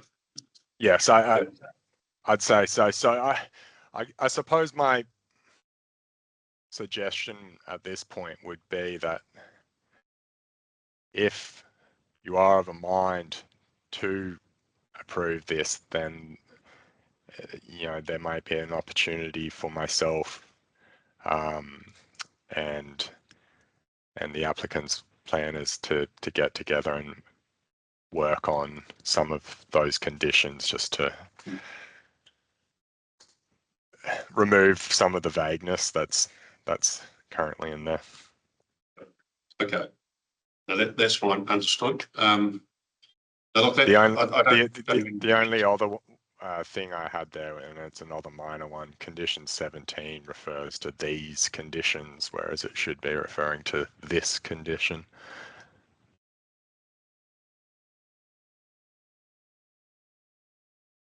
Is this? Oh, sorry, that was corrected in the. It was corrected. Yeah. Okay. Yeah. Oh, no, that's fine. Okay. Thank you for that. I think that's all I've got. Stage for the boarding officer. Thank you very much. Right. Now,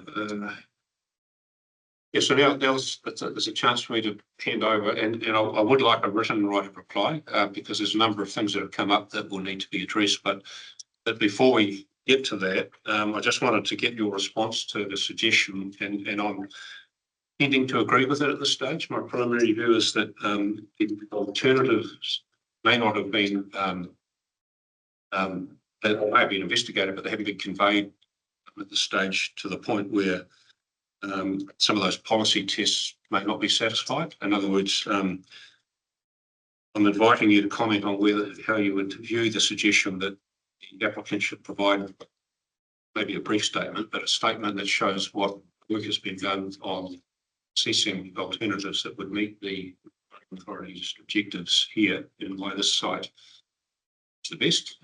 We've been through some of the reasons, but it would be nice to have that documented. And then my preliminary thoughts are that should be a statement of evidence and contributed to by the council officers who are involved in the programming and planning for this type of facility. And then I would then suggest that goes to the submitter for comment, and also Mr. McIntosh. And then once that's been done, we would then call for a right of reply, the sort of final wrap up, which would also include conditions, and that could be planners get together and through conditions. So if I was to approve it, I've got a robust set of conditions. And it could also confirm what the purpose of the requirement is, and is in the NOR, and also a statement about whether the site is sufficiently large enough to meet the requiring authorities' objectives, purposes as declared. And that would probably be sufficient to come out in the right of reply. But I think the initial assessment of alternatives is a separate piece of work that would be required. That would be my suggestion. I'll go away and read all evidence again and consider what you're about to say in your closing comments, but that's where I'm steering to at this stage.